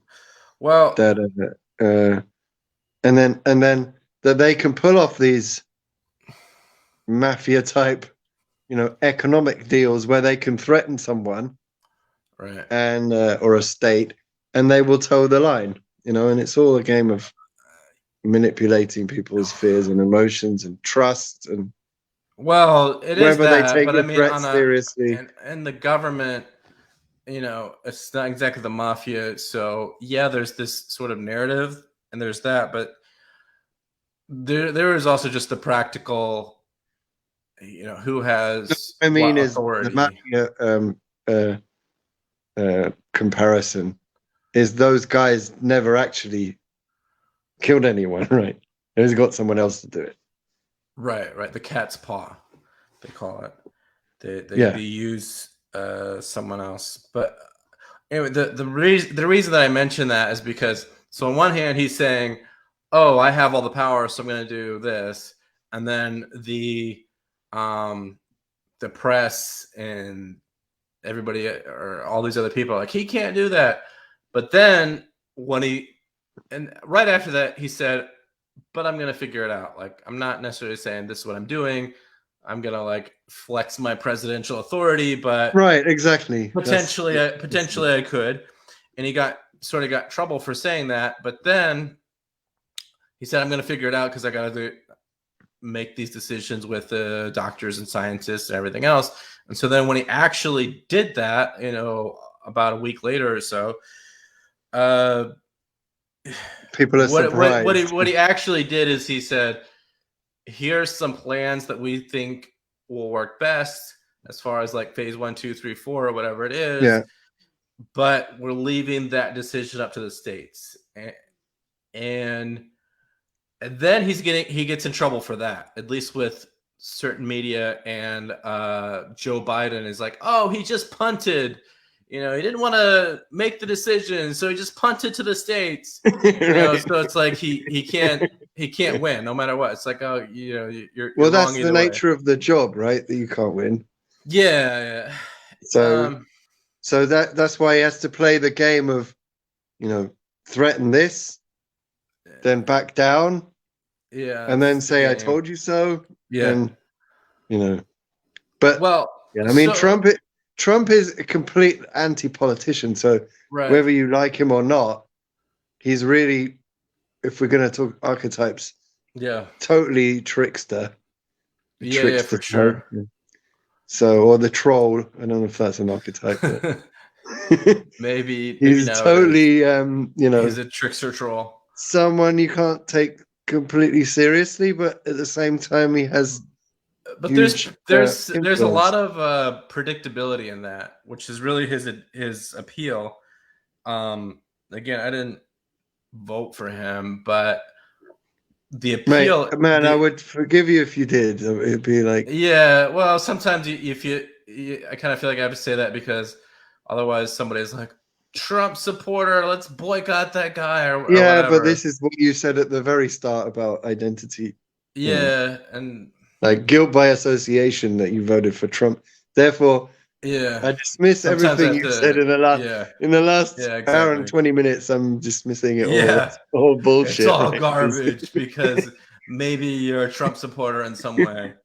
Yeah, and that is like what I was getting at, is that we can learn from everyone. We can learn from everyone, but we need to know how to do so. And how you do so is you see the principles, but you also see the personality and psychology and things. And so, like in Hillary Clinton, for example, she's the epitome, and Joe Biden's a lot the same way, but maybe just in different ways, and maybe not as bad. But the epitome of the politician that nobody feels like they can really trust, and that when they say something, because she's not honest, she never makes a mistake. It's all teleprompter, platitudes, right? And so every time that she would open her mouth, whether she's in whatever senator, secretary of state, or apart from the deplorables thing, right? Which that's the worst thing, and actually that's why there's one line, I think, in that book I'm almost finishing now that almost ruins the whole book for me, is that it's along those same lines. You know, and a lot of his whole point in Pinker's book, Enlightenment Now, is that I feel like a lot of the reason he wrote it was because so many people are in the whole like doomer sort of movement, and you know, we've got to make America great again because it's so horrible. And so he's trying to say, oh look, it's actually pretty good, so if we just kind of go this way, that where we're kind of already going, then it's going to be great. And he mostly makes those points, which I mostly agree with, but a couple times he spends a while on the whole like, oh look, it's not so bad, because basically saying like Trump is just a fad, so don't worry everybody, like where it's not all that bad. And you know, so he kind of like emphatically is, you know, anti-Trump in a couple sections, but the part that kind of ruins it is that, you know, he's very scientific, and where he's being so is he's, you know, he's all about having to have evidence, you know, and that's kind of like a big thing with the scientific thinkers, is they've got to have evidence. And so his evidence, part of his, one of his arguments of whatever Trump people and Trump supporters and Trump is like a large portion of his people are racist. And here's his evidence, and I'll have to look up exactly how it that's goes. that's bullshit. Then that I would dismiss that. Yeah, like, but dismiss him on the basis of saying that. Well, and how to define racist? And his evidence is that a lot. I forget exactly how the evidence is worded, but basically saying that those who were searching for Trump supporter type things, at least during the election 3 or 4 years ago, whatever, those who were searching for pro-Trump things also searched for like N-word jokes or whatever on AOL searches, because I think it's only AOL searches you can see those kind of correlations. Yeah. Or at least in a way that you can research it. And so it's like, that's his evidence, is that people are thinking that they are privately, I don't know, enlightening their dark side or whatever. And we don't even know that those people actually voted. You know, so it's just like, as much as he's like evidence, it's like, one, not very strong evidence. Two, evidence based on, you know, basically spying on people that didn't know they were being spied on. And then, like you said, it's quite easy to get that kind of evidence, but based on like some kind of anecdotal evidence. But yeah, I don't know. But you know, what is racist? My whole thing with the I have a couple issues with the whole racist thing. Is of course you can't like defend. Well, of course, a Trump supporters, if Trump is a troll, then other trolls will be drawn to Trump, or tricksters. So yeah, to some degree, I'm drawn to Trump to some extent. I find him funny. Yeah, I don't find, because I find the whole. I find the whole dry. His dry humor. No, the whole dry, you know, atmosphere of politics is like, oh, you know, you've ever smoked a joint, you know, you should be cancelled or whatever. You've never made a joke about. If you ever got a blowjob, get him. Yeah, right. If you've ever made a joke about, you know, whatever, then you know, on Twitter 15 years ago, then you know, you're fired. That's just like, no one ever asks, was the joke funny, right? Because that's the key question, right? Because there are funny jokes that we laugh at without, you know, racist jokes. Even you laugh at it because it's funny. You shouldn't, of course. You know, well, but that's okay. But the thing Freud. Let's say Freud wrote a book which I haven't read, but I'd like to read it because there's an Austrian guy writing about humor. Okay. Which I think is funny. The joke and the subconscious. Mm. Yeah.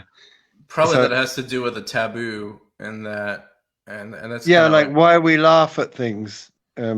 right, because we put Ricky Gervais plays on this massively. He's like, I'm outrageous, but you're laughing, right. and so there must be something going on in your head, which is Yeah.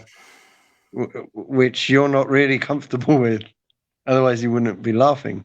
Right. Or there's something that is absurd about what I'm saying, because there's truth in the absurdity, Well, and okay, therefore, but but Trump is an anti-politician in that sense because he's just ridiculous. but okay, but the reason I bring up that is because it is a Can I break especially off for a second? I really need to pee because I've had a couple of okay beers. quick we'll have a quick like Have 1 we? minute Do we still have intermission. listeners? Have we lost them now? We do. Alice, I think, said emotional choices, and that's true. I think she was talking about the trolley problem. Yeah. And yeah, I'm not sure how much one or two people are paying attention, but that's fine. And All right. we may have some people for playback. Okay, couple minutes break. I'll take a pee.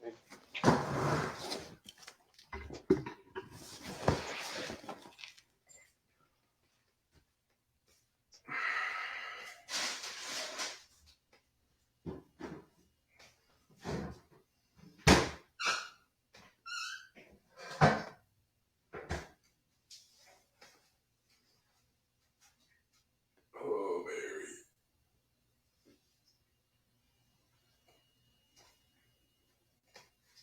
Oh.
Okay, Facebook user.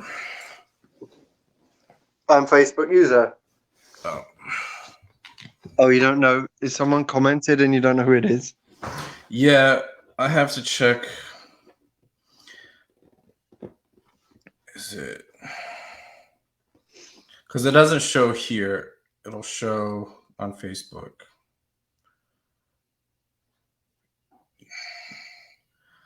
Okay. Because it doesn't show here. Okay. Okay, it's all Alice. Great. Thank you for your support and encouragement, Alice. And what kind of beer? It's red. Oh, I'm seeing comments now. Okay. Who am I? Okay, that's actually before we got on all these tangents, and I gave a little spiel about a little of myself and how I got into some of this stuff.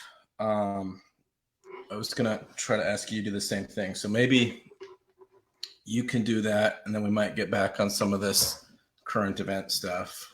All right. But okay, give a little bit about you. So your intro was an hour and a half. All right. Yeah. You got it. That's me. Now right. So it's your turn for an hour and a half intro. So I I think I went down a similar. So I'm a translator by trade. I'm half English, half Hungarian. I also lived in Germany for 3 years, What about now? and in Vienna for a year.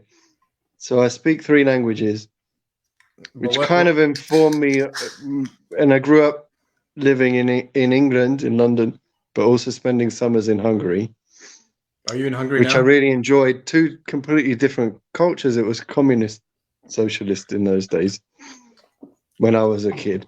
So there was a lot of different impulses that I got, and then I became a translator, which also a trans, yeah, which also you learn, you learn to transfer ideas from what, and you come across a lot of different topics.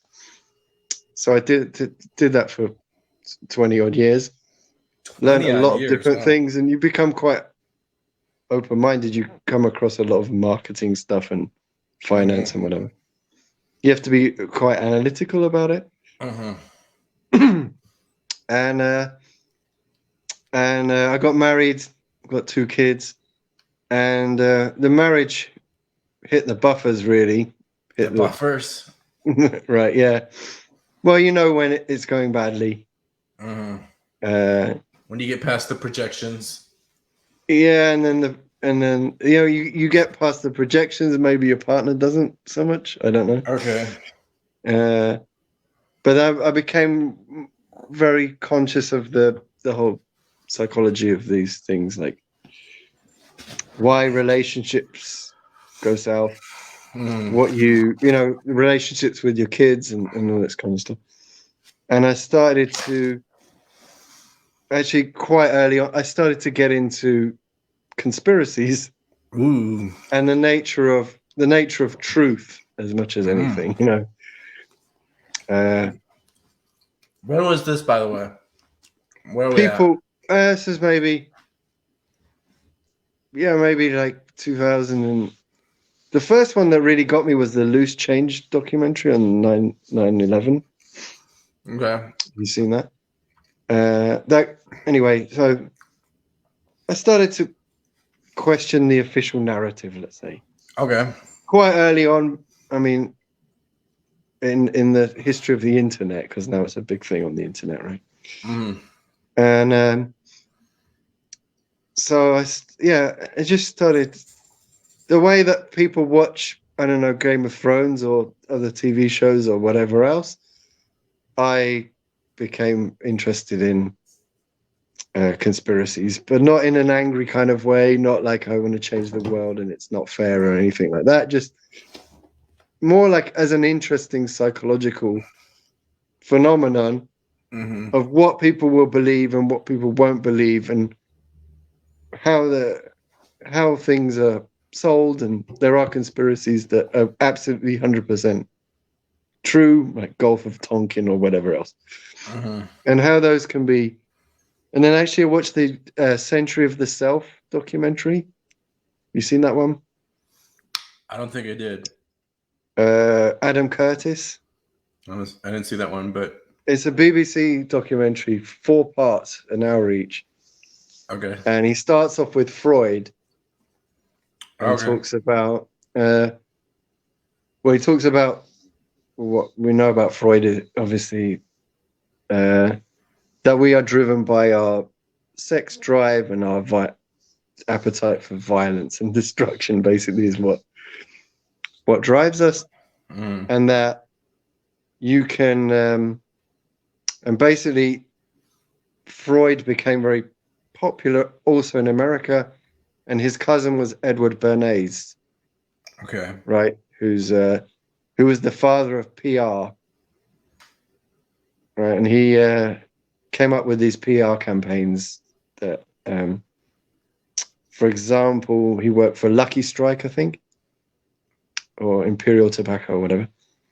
Okay. And they discovered, or market research showed, that almost all the smokers were men. Right, and they approached him and said, like, how can we expand our market? He said, well, you have to reach the women. And at that time, they were doing the suffragette movement was going on. Right. And he said, well, what we need to do is somehow get associate cigarette smoking with the suffragette movement, with women's liberation and getting the vote. So what he did was he got a bunch of models or whatever, attractive young women, gave them all cigarettes, told them to march on the street as part of the big march, had them photographed, and had the photograph put on the front page of the New York Times or whatever it was. And they labeled the cigarettes freedom, torches of freedom, right? And that's when women started smoking, right? Because they associated smoking with manhood, or not manhood, liberation, freedom.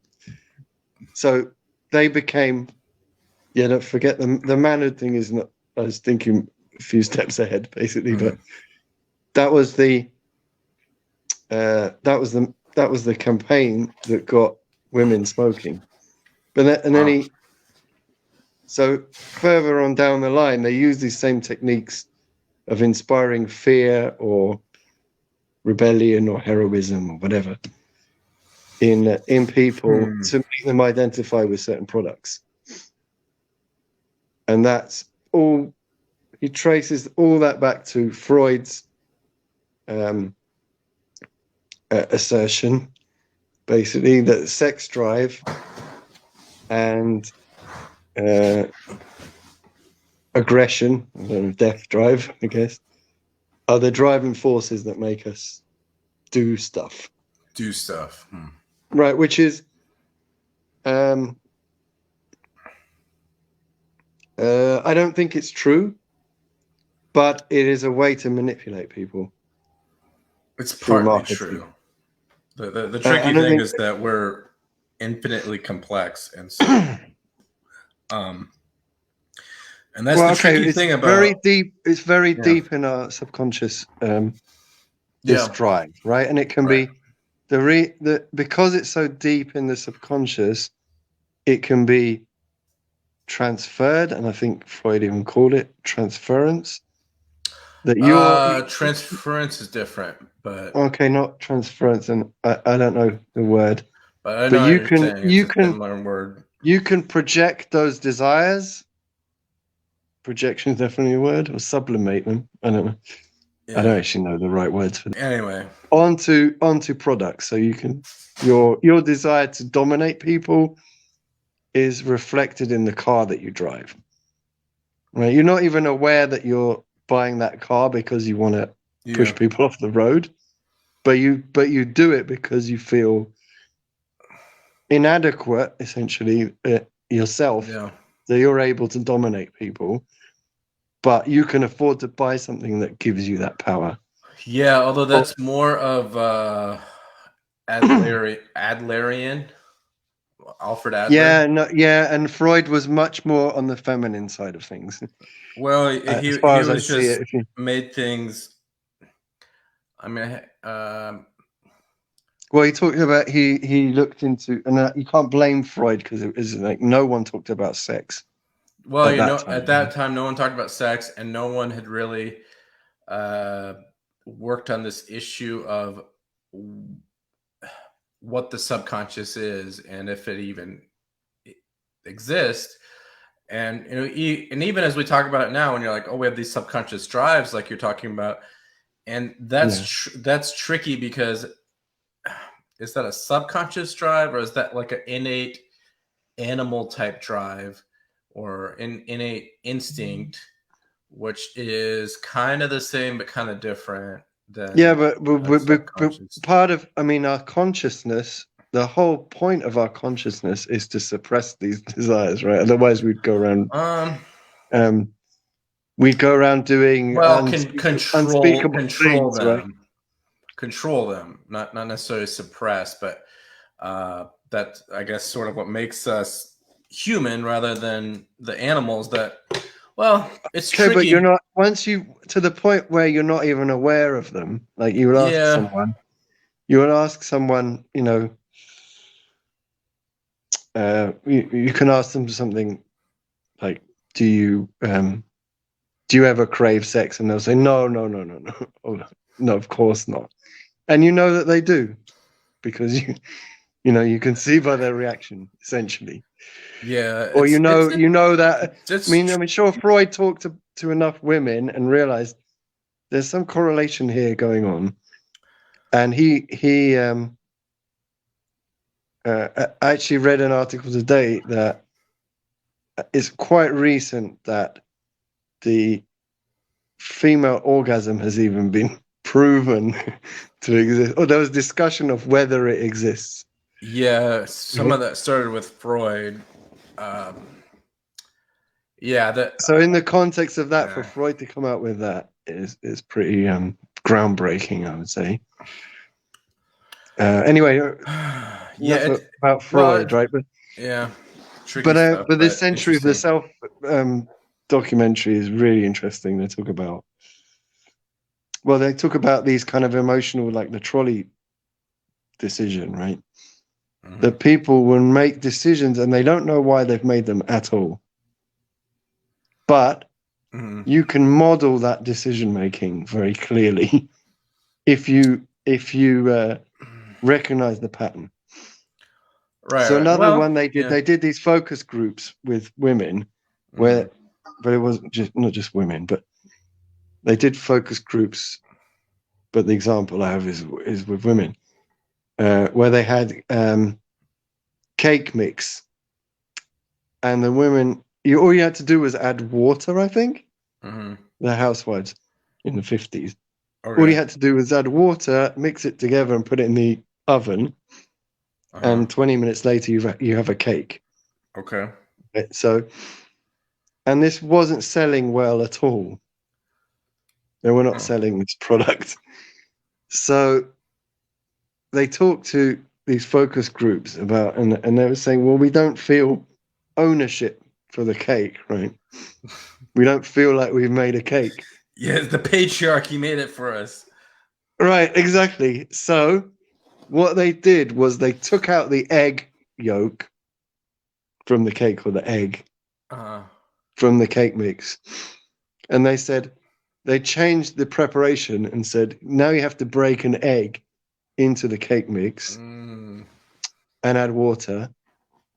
And now it's your cake, that makes right? sense. Because it's not the patriarchy's cake anymore, Yeah, right? you cracked that egg, So so crack that egg, right? It's yeah, symbolic, completely yeah. symbolic, right? That you've done something meaningful. Meaningfully broken egg. Yeah. Yeah. Whereas, I mean, where do you draw the line? Because making a cake is not that hard, right? In terms of Uh, mixing the ingredients up, right? yeah. Putting Well, it it takes. in the oven. Yeah. Well, if you completely bake it from scratch, it takes enough work that most people are unwilling to do it. Just to get all the little ingredients and measure out the sugar right and the flour right and everything else. Yeah, Takes sure. enough Okay. work that a lot less people are willing to do it Yeah, compared but you to don't want it to add be water and egg. zero work. You want to have to break the egg into You the have to cake break the egg. to Yeah. get Because that then thing. Anyway, you experience it's an experience. if you watch that documentary, you see how manipulated Mm, we are and how easy it is to manipulate people. yeah. And I mean, that's part of the conspiracy thing as well, because the the the idea that what we talked about before, let's say Kennedy assassination is quite legitimately questioned by almost everyone, as I think 75% of people say there's something fishy about that Yeah. story, right? The official story Yeah. in the US. So, but the problem is that if you say the US government or the CIA assassinated Kennedy, that calls into question the entire democracy and the US government and the legitimacy. Your whole form of reality and how you should act in it. Everything. It's just everything is absolutely why you pay taxes. Everything is called into question. So on the other hand, I'll just break my egg and eat my cake. Right, exactly. So you want to have some meaning in your life, so you break the egg. So you just say screw the government, but then you end up paying your taxes and screw these corporations who sell me cake mix and screw those guys, but give me some fucking cake. Disempowering me, fuck them. But give me some democracy and cake and football and beer and anyway, and Game of Thrones and whatever else. Whatever else. But I'm not going to look into what the government is actually doing or what's actually happening. Yeah, too much work. Because I only want to break an egg and add some water. I don't want to measure out the flour and sugar. Exactly. Yeah. So anyway, I got into this, and I live in Hungary, which is now vilified as like dictatorial, country, whatever. Which is, who knows? Yeah. I don't feel particularly on surviving a dictatorship. I don't feel, but we've had worse in Hungary. Trust me. And compared to what's happening in other countries, no different really. Especially now. Anyway, and then my marriage was over. And what happens when your marriage is over? You deny it. You deny it to yourself, like you conspire against yourself. Right. What is a fantasy for a lot of women? Oh. Yeah, I don't know. Ask. Now I'm seeing pop-ups. Now I stoked the fire, right? I was going to ask Alice to clarify that by the time you're done with your introduction. But I don't know. She was talking about something about, I don't know if it was something to do with the fantasy of making a cake. I don't know. probably not that. Maybe the assassination. I hope it wasn't something I said about Freud. I don't know. Anyway, maybe Alice can clarify. All right. By the time you're done with your, I don't want to speculate. By the time you're done with your orgasm. Oh, the orgasm. Maybe it was the orgasm. Yeah, well. All right. Well, I'm sorry to hear that. That is the fantasy for a lot of women. Orgasm, Alice, that it does exist or doesn't exist, or fantasy causes it. I'm not sure what you mean, but maybe you can yeah, fantasy. Well, fantasy has a big part to play in orgasm. So yeah. It's much more. For us, it's a notch on the bedpost kind of story. Statistically, I don't know. I don't know about that. Well, I'm talking the psychological aspect of it. Yeah, not literally. I'm talking I'm talking about anime integration and all that stuff. Yeah. When you really feel it, you have to be in touch with the emotional side of it. The reality, hopefully, not just the fantasy, but I don't know. I think that's you just mentioned the key words. That's how our minds work. I think it's how our minds work is that we're always, in fact, we sort of are always living in a fantasy / mythology. Even as I study, scientific books, like I mentioned, Pinker's book, Enlightenment Now, and just like the scientific thinkers in the scientific world, they have those gaps in their theories that they fill in, or their unknowns, or even anything scientific that we know. Like sometimes we even question if we should have domesticated fire. Like there's some positive things about it and some negative things about it. Like, is it good that we know how to boil water? Probably. But every single thing that you learn in science and filling in the gaps, it's kind of a mythological sort of set of meaning that you say, okay, we do this for this reason, and then you fill in the gaps as to why and how and what makes it all work. Come on, baby, light my fire. Yeah. So it's always been that way, whether it was a religious Just to bring it back on topic. Yeah. A religious sort of a fantasy / mythology narrative or a scientific one. Anyway, as we build those up, they will crush. And the same thing happens. Well, but sex is like that exact same thing. You know, it's risky, it's dangerous. You shouldn't do it, but one thing leads to another. And then you are.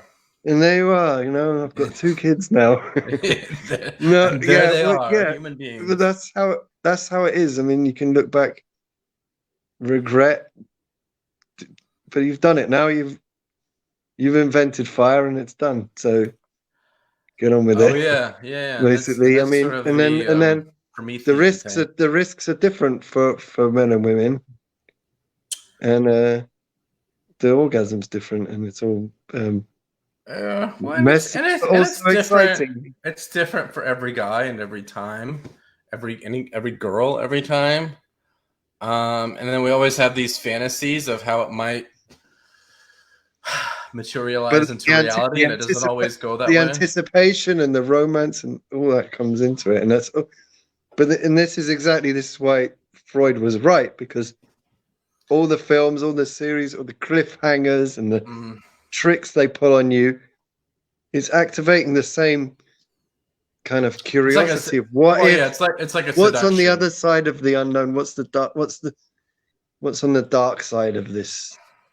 You know, what is it? I don't know, and you don't know whether that's good or bad, and you just go with it. You have to take the plunge, because you don't know, and that's exciting. Not knowing. It's like a seduction. And then people talk about, well, okay, but it's got boring, and you have to liven it up, and you get dressed up in all kinds of costumes. Yeah. Hey, right. Look at me! I got my tie. Even just talking about it is exciting, right? Yeah. Look. So what are you doing here? Do you eat often?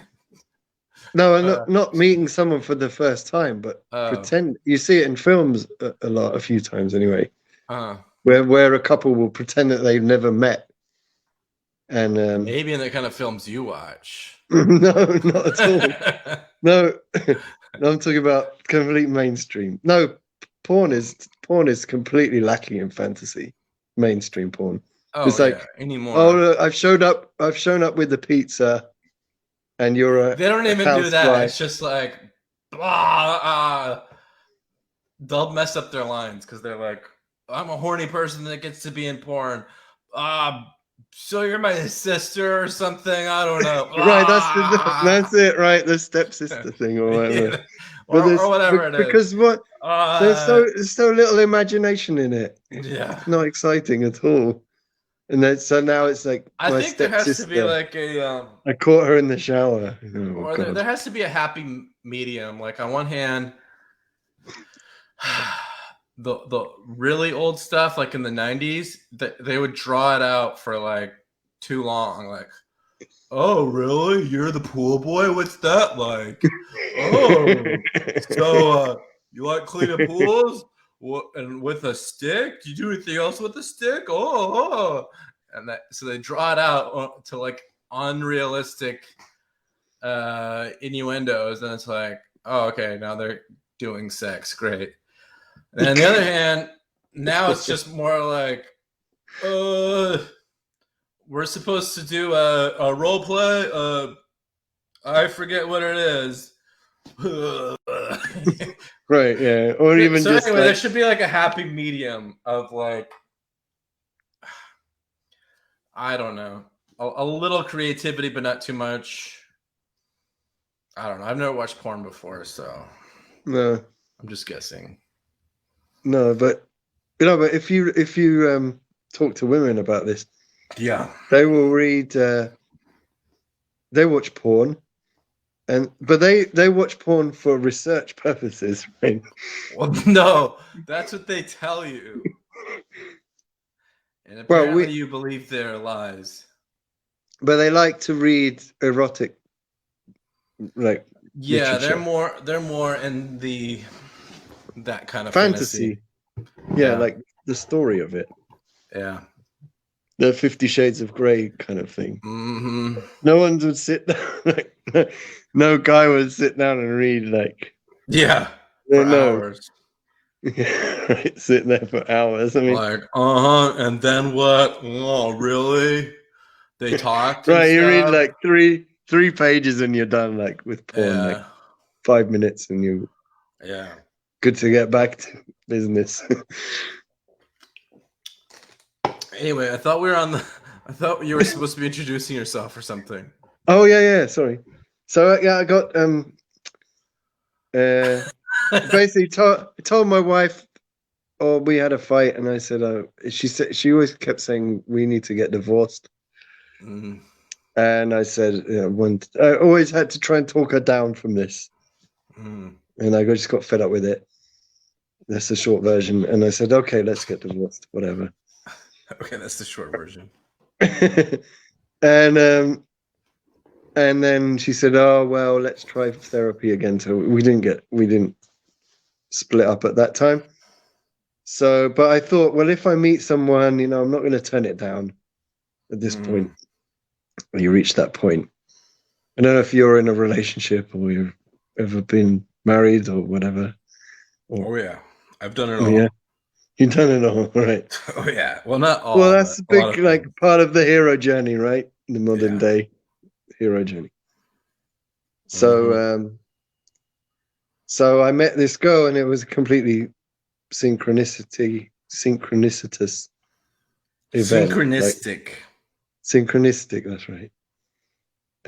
Event, and I completely, like and I'd never cheated on my wife before, and it just happened in like 10 minutes. One of those weird things. So weird. And yeah, so that went on, but then I that kind of spurred me to had like sleepless nights. What's happening? What's going on? Mm-hmm. Do I want to get divorced? Do I not want to get divorced? Mm-hmm. And then I decided to win her back, and then I did manage to win her back with just because I was kind of energized by this affair. Yeah. And so I did win her back, and then we had a fight, and such weird stuff started happening.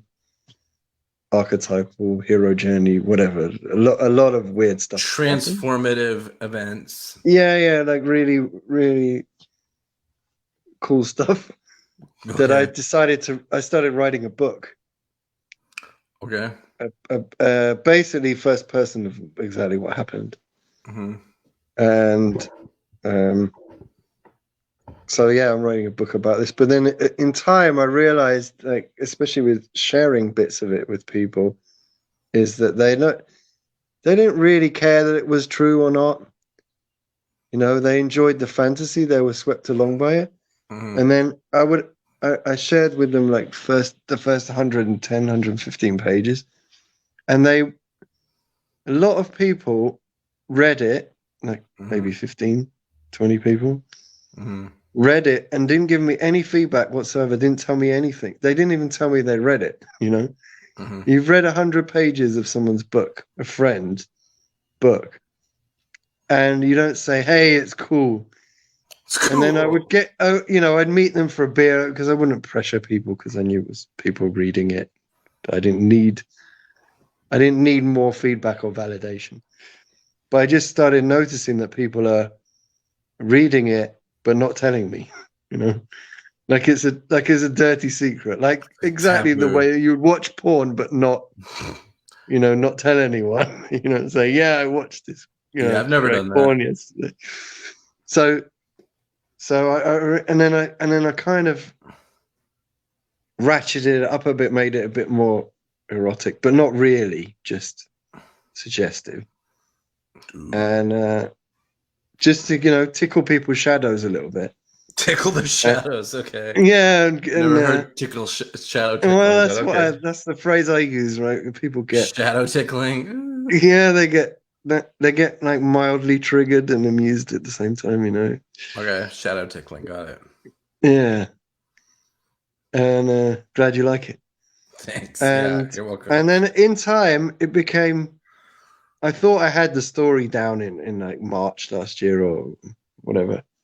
Not March, maybe early summer. Mm. And I thought I had it nailed. Mm. But then I started to get into the symbolic stuff, what this, and I started realizing that everyone goes down this exact same journey, which is why everyone reads the book, right? Because everyone imagines having an affair.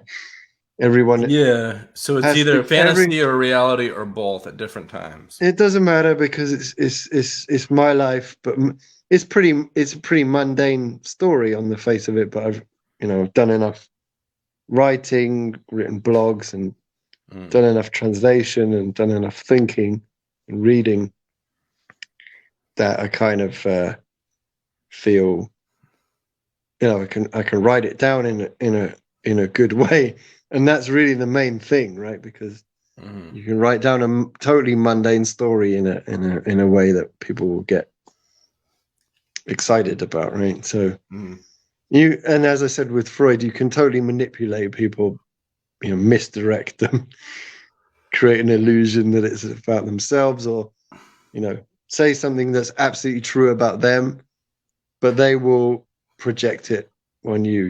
They will see that character and see that someone else, but they will kind of empathize with you. Yeah, even though they don't want to. All that kind of stuff goes on. Okay. Yeah, we don't need to be on the whole sex thing for a long time, but no. Well, no, but the tricky thing about it is that I was surprised by the reaction of people, and it's not really full of sex. Well, that's what people remember. The tricky thing about it is that although there's a fair bit of dating stuff, like talking to women. But I mean, so the tricky thing about sex, it's that it's all the different ways of talking about it, not being able to talk about it, and why that either is the case. Why is it good or bad to talk about it? Why is it good or bad to not talk about it? And who can you talk about it with, and who can you not talk about it with? Yeah, and it has a lot to do with there. And I've gotten into a little bit of this debate with some people on Facebook groups and things that they want to be like, oh, sex positivity. We should be able to talk about sex. It's a beautiful thing, and and it is. But the thing is too that it has to have some sacredness too, in that, and I think that's somewhat of our innate sort of understanding is that right. Yeah. It's a beautiful it's a beautiful thing, but it's also sacred that should primarily be between intimate couple. Yeah, but people don't understand what that means. Like, how do you make it sacred? You have to give it meaning. Yeah, we've kind of like lost our understanding of the sacred because okay, here's a question I like to ask. It's not really a sex related, but I ask women, would you prefer, obviously this doesn't make sense to ask men, right? So why I'm saying women, do you prefer cut flowers or potted plants? Are you asking me? I'm asking you. I've never really okay. You made me think about it as far as if I had to have some, and then if I had to answer for myself, I would say cut. But the only reason is so that I won't feel like I'm the one that killed it, because if it's potted, I would feel the responsibility to take care of it and probably fail, and then it would die, and I would feel that guilt as a flower murderer. Okay, women have told me this rationale for but on the other hand, it makes sense to have a potted one because at least it will last longer or have the chance to last longer, and it's not already coming almost dead. So Right. there's both of the rationalities. So, which is more romantic? The cut. Okay, from the woman's perspective, then. I would say that cut are more romantic, but potted are more practical. Right. Yeah, exactly. So that's true. And there are women who both. She says what? She says potted and cut. So I don't know what that means. Oh, come on. If she likes both, or she wants flowers that are cut and then put in a pot. I don't know. Cut. Okay, cut. Okay, all right. You can improvise then. If they're cut, they're potted. You can cut them off and put them in a. There you go. I guess that's the ultimate thing. If you're like, no, you have to bring around it off. Cut it off from the pot. Put it in something else. And use the pot. I'll bring around a whole Alice. I'm bringing a whole rose bush for you tomorrow. Okay. All right. So yeah, you were probably going somewhere with that point. Well, yeah, because romance is a temporary thing, right? Romance involves the sudden blossoming of some grand emotion, and then obviously that can't last forever. So it has to. So the whole death and resurrection, or life and death story is in the flower, and you have to keep replenishing it, right? So if you're a romantic guy, you bring the flowers once a week, and you keep replenishing it. And I haven't forgotten. Otherwise, you just like plonk some potted flowers down on it. There you go. Look after those. Yeah, and there's some women work for have told me that they would be worried about killing not watering it, neglecting it, and everything I touch dies. This is what they would tell you. And then so you're actually burdening them with the potted plant. Right. If you get it wrong. Right.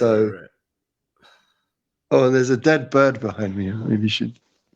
What? I have a fresh one, or no, very old. My grandfather was a hunter. I'm in the countryside now, so I can do. So you didn't kill these animals? Your grandfather did? I didn't kill them myself. No. Okay. He's written a bunch of books as well on hunting. He's a big nature lover, actually. I guess. Which is not a nature lover. Is he a nature lover or a nature killer? Both. I mean, no, he's a nature lover. And he transforms it. He's part of the transformation process by killing. He's part of the environment. Yeah. As part of the environment, not someone who just preaches about it from the. But he's part of it by Tower Block on Facebook. Yeah. But okay.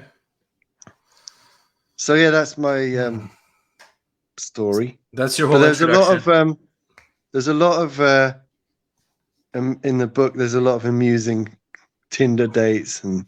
Dates. Yeah, like after many years of not talking to women in that way. Oh yeah. Meeting them and and also doing research for the book at the same time. Yeah. Like what really makes them tick? How do they work? After many years of unsuccessful marriage. With all that entails, which is also very, very typical the way that marriage fails. I discovered archetypical marriage failure. Yeah, it's totally typical of the man doesn't notice anything, the woman does or says, like he totally lost in his own world, doesn't pay attention to anything, and she hates that basically. And gets very bitter and can't communicate. Like, why aren't you paying attention? Because then she, there's a whole load of words for all this that are just banded around in like mansplaining is when you're talking. Yeah. Being rational basically, which is not always a good thing, right? When you should be romantic and you're being rational, you're mansplaining, or telling her something she's not interested in. Mansplaining. It's tricky stuff. Well, what is mansplaining, though? Explain what it is. I mean, who knows? Oh, well, the main thing is that's talking with authority, talking down to a woman. Like, look, you see how this remote works? It works like this. You press this button to change the source. And you're like,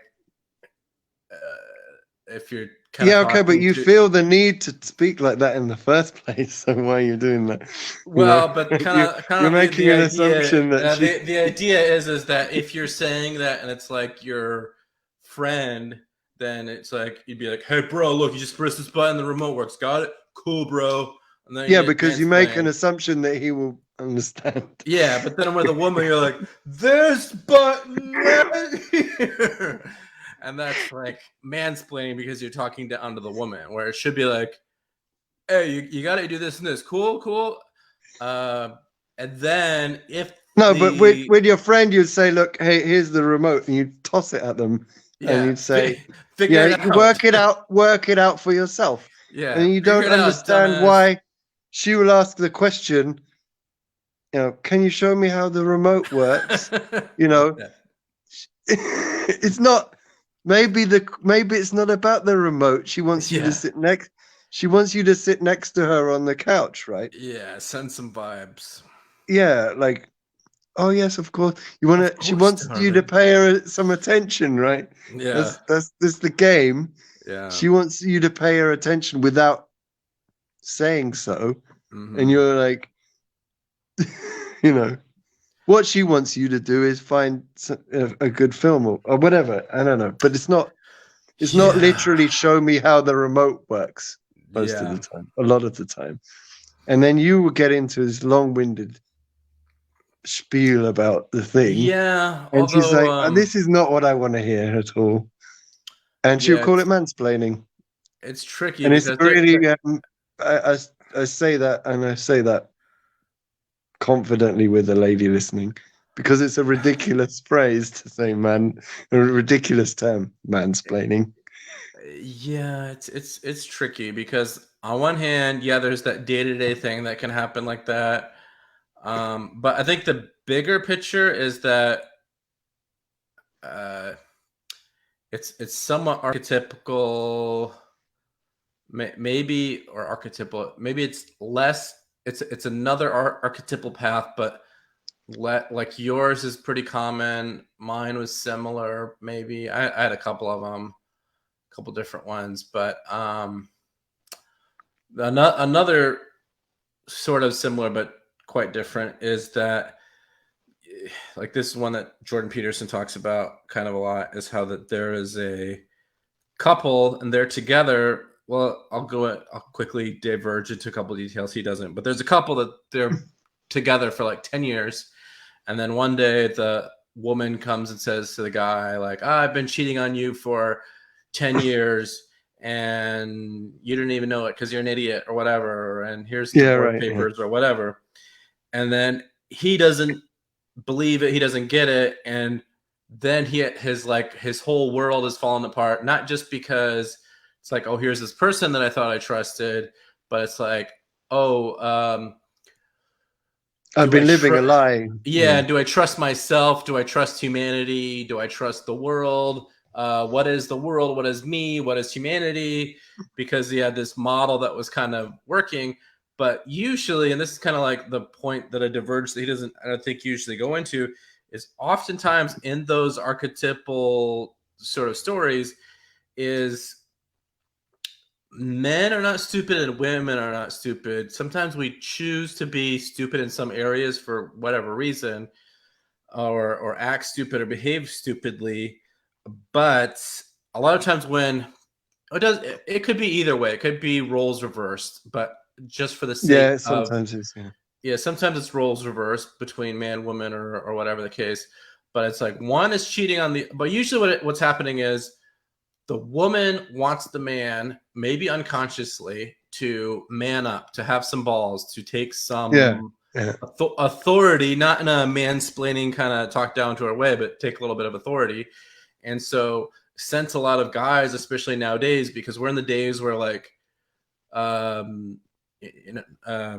Bill Gates is maybe the most revered man in the world. You know, the nerds have won. You know, guys with God, wow. The nerds are kind of in charge now, rather than, you know, the warriors and the war generals and the high testosterone guys and all that. So now girls will often end up with guys that are perhaps good at bringing home the bacon in certain ways, but low in testosterone and low in leadership. And it's not necessarily about the testosterone so much as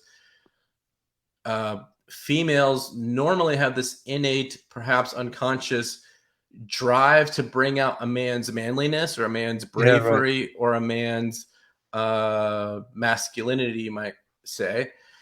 And so sometimes that was the unconscious thing that both sides didn't even know what was going on. Like the girl maybe, and again, it could be roles reversed, but a lot of times it's that the girl was cheating, almost like blatantly trying to get caught, so that the guy will be like, "Hey, baby, don't do that. Oh, I'm your man." Punch the other guy and whatever.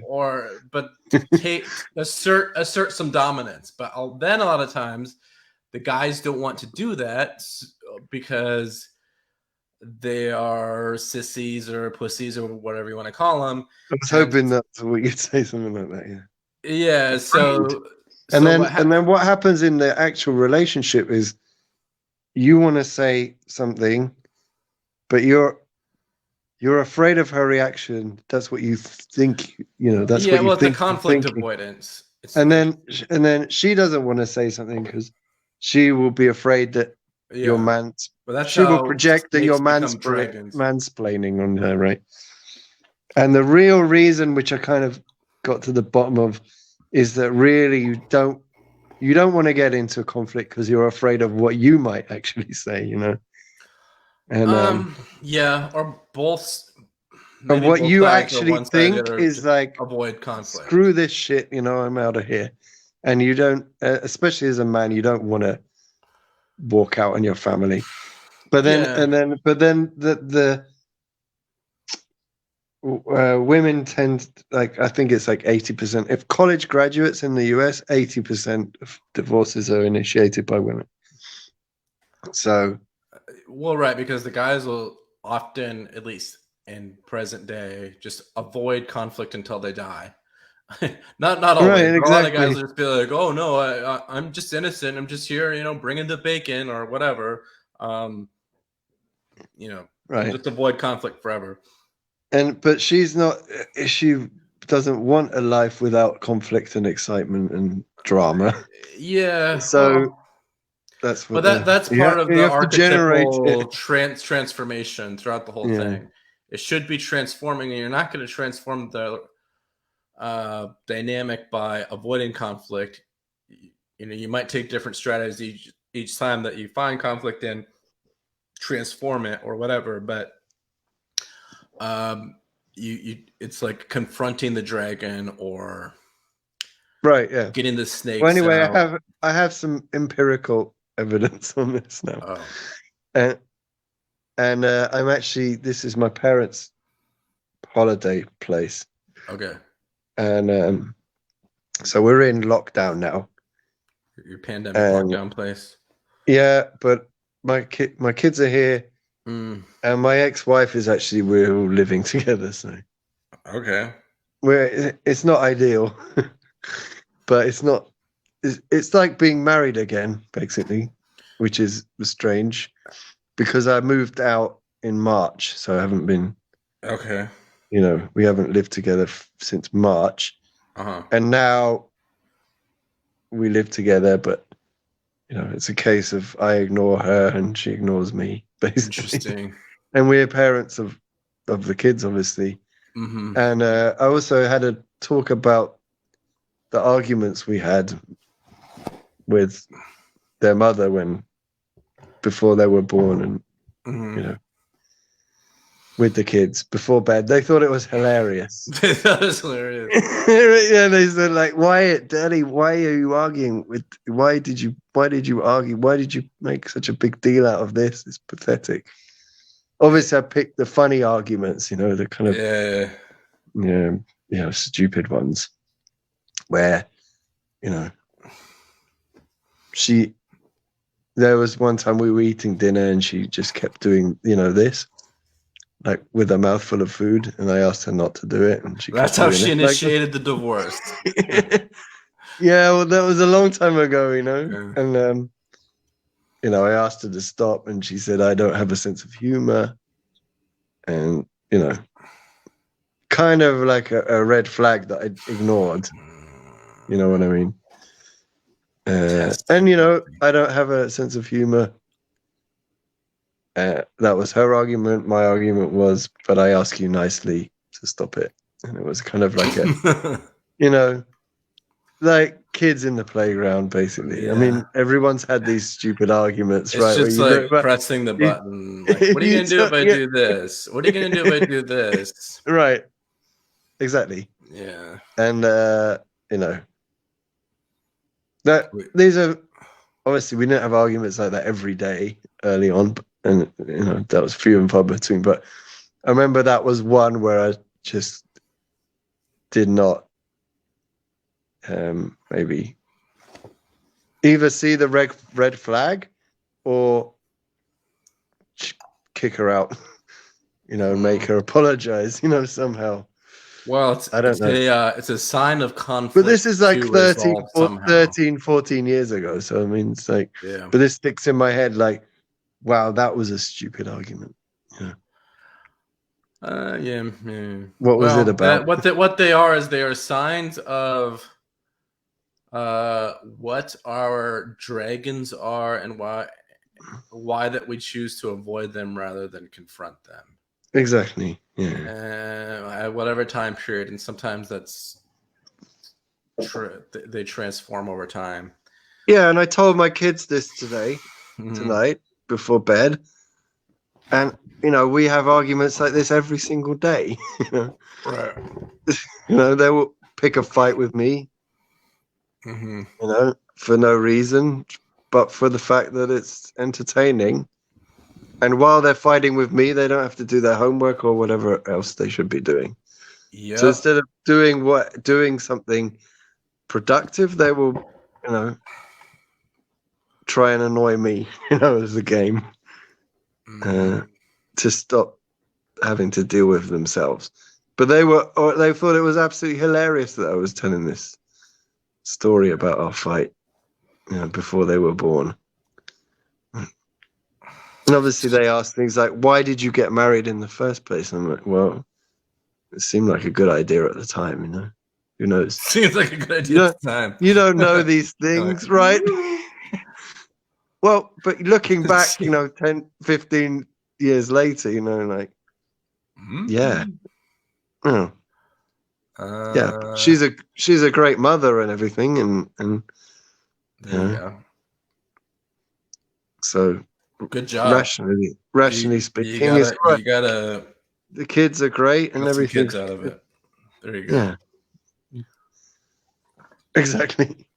I mean, you can moralize about, oh, you should never get divorced and you know, whatever. But then here we are, we're still parents, and here we are sticking it out, you know.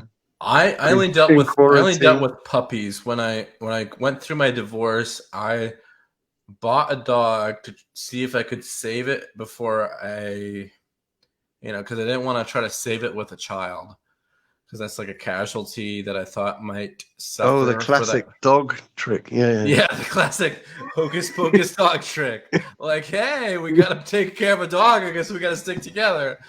It's like low risk, but everybody gets rewarded with a cute dog kind of trick.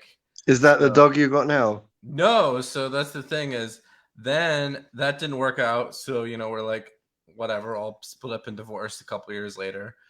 And then I tried it again with the girlfriend after that. and that's the dog I have now. So I gave up the first dog to the my ex-wife, but then when I tried it again with the girlfriend right after that, it still didn't work. Are you sure you're ready for a dog? Well, yeah, That was a joke. Yeah, so now I've got the dog, but I only mention that because I think it's like deeply archetypical and symbolic for me now, because I had a weird dog dream the other day, and the dog dream was something like, I don't know, I was like in this apartment complex, but in the sort of like common area between the apartments or maybe the hallways or whatever, there's like all these dogs, I think including my current dog, my sort of ex dog, and some other dogs, maybe even some cats. I've never heard of an ex dog. Yeah, my ex dog. But still or we alive. could just say right? my ex-wife's dog. Anyway, so all these dogs are there, and I think maybe even a couple cats, something in the neighborhood of close to 10 domesticated animals. But there was also one that it was a dog similar to the one I have now, but like 2 or 3 times bigger. So a lot of the reason that I got the dog that I have now is because he's like pocket size, which is great in a lot of reasons. Although sometimes I kind of feel bad, like he was genetically engineered to be like, you know, a disadvantaged midget just so that it's easier to take care of and cuter. Right, just a proxy child, right? Yeah, but proper dog. But then there was this other dog in my dream, which was a big, sort of like a bigger version of him, like the 10-pound version. Do we like still have any? Do we still have listeners? It says there's one. I'm not sure how accurate that is, or if that's me or you, or if it's still Alice. I need to pee again with a weak bladder. I'm not in my 30s, by the way. That's why. Oh, okay. You're like a grandpa. You said I'm in my 30s. Quarantine pants here going on. All right. I'll be right back. All right. Quick break.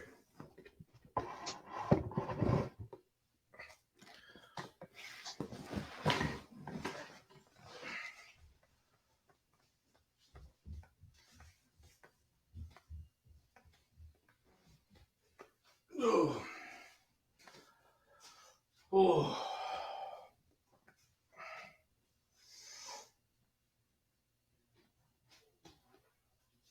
What do you think, Barry?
All right, I'm back.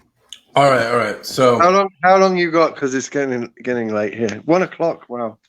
Okay. I feel like I haven't been out on a late night for a while. Yeah. Here we are, two guys out on a late night. Anyway, what we can. That's up to you. We can wrap it up soon, but I would like to hear your dog dream, though. Oh yeah. So yeah, basically to wrap up my dog dream, I was thinking of the symbolism of like there was this third dog there that, at least in my dream world, was this dog where, according to my dream story, from what I can remember, is that before I got the dog I have now, so okay, I'm with my ex-girlfriend now. Like, this is like in my dream memory. Yeah. And so basically, I'm remembering this dog that I found in this whole like mess of dogs. And this one, it's like, oh, this dog. Okay, so what happened with this dog was a couple years ago, right before I got this dog, I had another dog, and that one was I get this dog, and I'm like, okay, this dog's great, but it's not cute enough it's too big, and even though it's only like 10 pounds, and my ex-girlfriend wanted like a 4 or 5 pound dog, full grown or whatever. Yeah. So apparently, in this dream world, I give up this mystery third dog. I like give him up to somebody else, and then I get the dog that I have, and then in the dream world, I'm reunited with all my dogs and some other mystery dogs, and so yeah, it's just like, I don't know if that's like symbolic of like I needed to. Like, I think there was some remorse of like, I should, like, I love all these dogs, but I should have stood up for myself and kept this dog. That kind of stuff. Oh, really? Yeah. But then I'm like, it still worked out because I still got this dog that I love, but yeah, but you have to forget the rational in the dream. Like, it's not a rational thing. So, like, you can. When people talk about dreams, I always ask them, "How did you feel at the time in your dream?" Because people have feelings when they're dreaming, right? Which is a kind of weird. But there's also a rationality going on. So, like, I was having feelings. Oh yeah, you can make decisions, can't you? You can kind of. Like, yeah, well, and it's just like I was. You can feel like you're making. And the feelings, like, there's a feeling and rationality that kind of play together, which is sort of like the thing of the, which is sort of the play of thinking. So thinking and feeling are, the sort of like opposites on the Myers-Briggs. Yeah. Well, and that was from, the Jungian psychological types. And so, yeah, there's always that play of feel and then think about the feelings, then feel about the thoughts, and then think about those feelings of the thoughts, which is kind of a path to some maturity, because that's how you can balance the two out. Because otherwise, some people are just like feel, and then they're unbalanced. And other people are like think, they never feel. So it's good to I've try had to build, this experience very strongly when writing, right? Because when you're writing, you're thinking and feeling about your feeling. You're thinking about your feelings and feeling about your thoughts. Maybe. Well, if you do, right? If it really takes you and you start feeling about your thoughts while you're writing, okay, that's pretty intoxicating. Then you feel like you've written something amazing when you do. When you walk the line between this is exactly how I feel, like a stream of consciousness kind of writing, and this is I've nailed exactly how I feel, or I felt at that time, and it takes you back into that space, and you're like, and you read it back and you think, wow, that actually does take me back to that space. It takes me back to a fantasy, or like it takes me back to an actual thing that happened. You know what I mean? Yeah, sort of that mental. And other people read it and feel the same thing, right. and then you think that's really powerful. People say it's powerful, and but it is powerful, right? Because bends people's reality, Mhm. takes them into a different time and space. And Well, if you it can do draws that, out of their subconscious or unconscious. yeah, you like tickle their shadow, basically. Mhm. In one way or another, you can inspire them to some kind of aspiration of greatness, or you can scare the shit out of them if you Well, want, yeah, or disgust them. They'll be like, "Ooh." yeah. Well, because I feel like I deliberately used the word moist, for example, yeah. Well, and because I because feel like a lot of what life is developing the ability to be authentic. And so, like, that's where, comedy comes into play. How, like, you're talking about Ricky Gervais and some of these guys that are, why can I say this? And it's funny, and you can't say it, and whatever. I can say it, but you can't say it. Yeah, well, it's because we have an innate drive toward authenticity. And Yeah. there's some areas where it's like, oh, I can't say that. So we deny that drive toward authenticity. Or we want to do this. You just sorry. Mm, So mansplaining, the problem with that is mhm. it is inauthentic. That's the issue Yeah. that women take Well, with mansplaining, is that that's not actually what you feel, or that's what you think you feel. That's how mm, you rationalize your feelings, but that's mm. not how you feel. I can see right through it that you're just talking. Well, yeah, Uh, but with mansplaining, the real issue, as far as women are concerned, generally, is that you're talking down to them, like taking false authority, authority. false Yeah. authority, or yeah, they want to always, and probably rightfully so, they want to feel like everybody's on the same level. And Yeah, but sure, it's at that point, it's an insulting thing to say. You're mansplaining. It's like, yeah, I'm gonna mansplain yeah, to you but how we're on the same level. that's not how you get me to come down to your level, or like whatever, not down to your level, but Yeah, how you get me to communicate with you on the same level if you're rolling your eyes and telling me I'm mansplaining. So that's basically how marriages fall apart as well, I think. Is this it's one way. yeah, well, I've talked to a lot of people about this. Obviously, you talk to men in the bars and pubs over the years, and everyone complains about the same stuff. But when you start talking about women, they'll tell you the exact same. They'll tell you the same thing. Not paying attention, just talking without saying anything, just for the Yeah, sake of it. I don't get why he's telling me this. but I mean, Um, a lot of that goes into all relationships. It's just that's where it's kind of the most important. Whether it's a yeah, friendship right, of or course. a work relationship, uh, it's just the intimate marriage slash exclusive intimate partner is what's the most important, because that's where you put most of your Yeah, of course. relational time and energy. Well, you have to read my book because it's all. Okay, but if, It's if I read it, I won't tell you.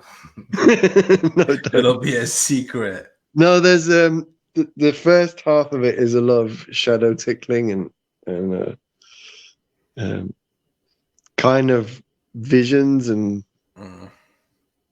not visions, but kind of wild thoughts about whatever conspiracies and whatever else.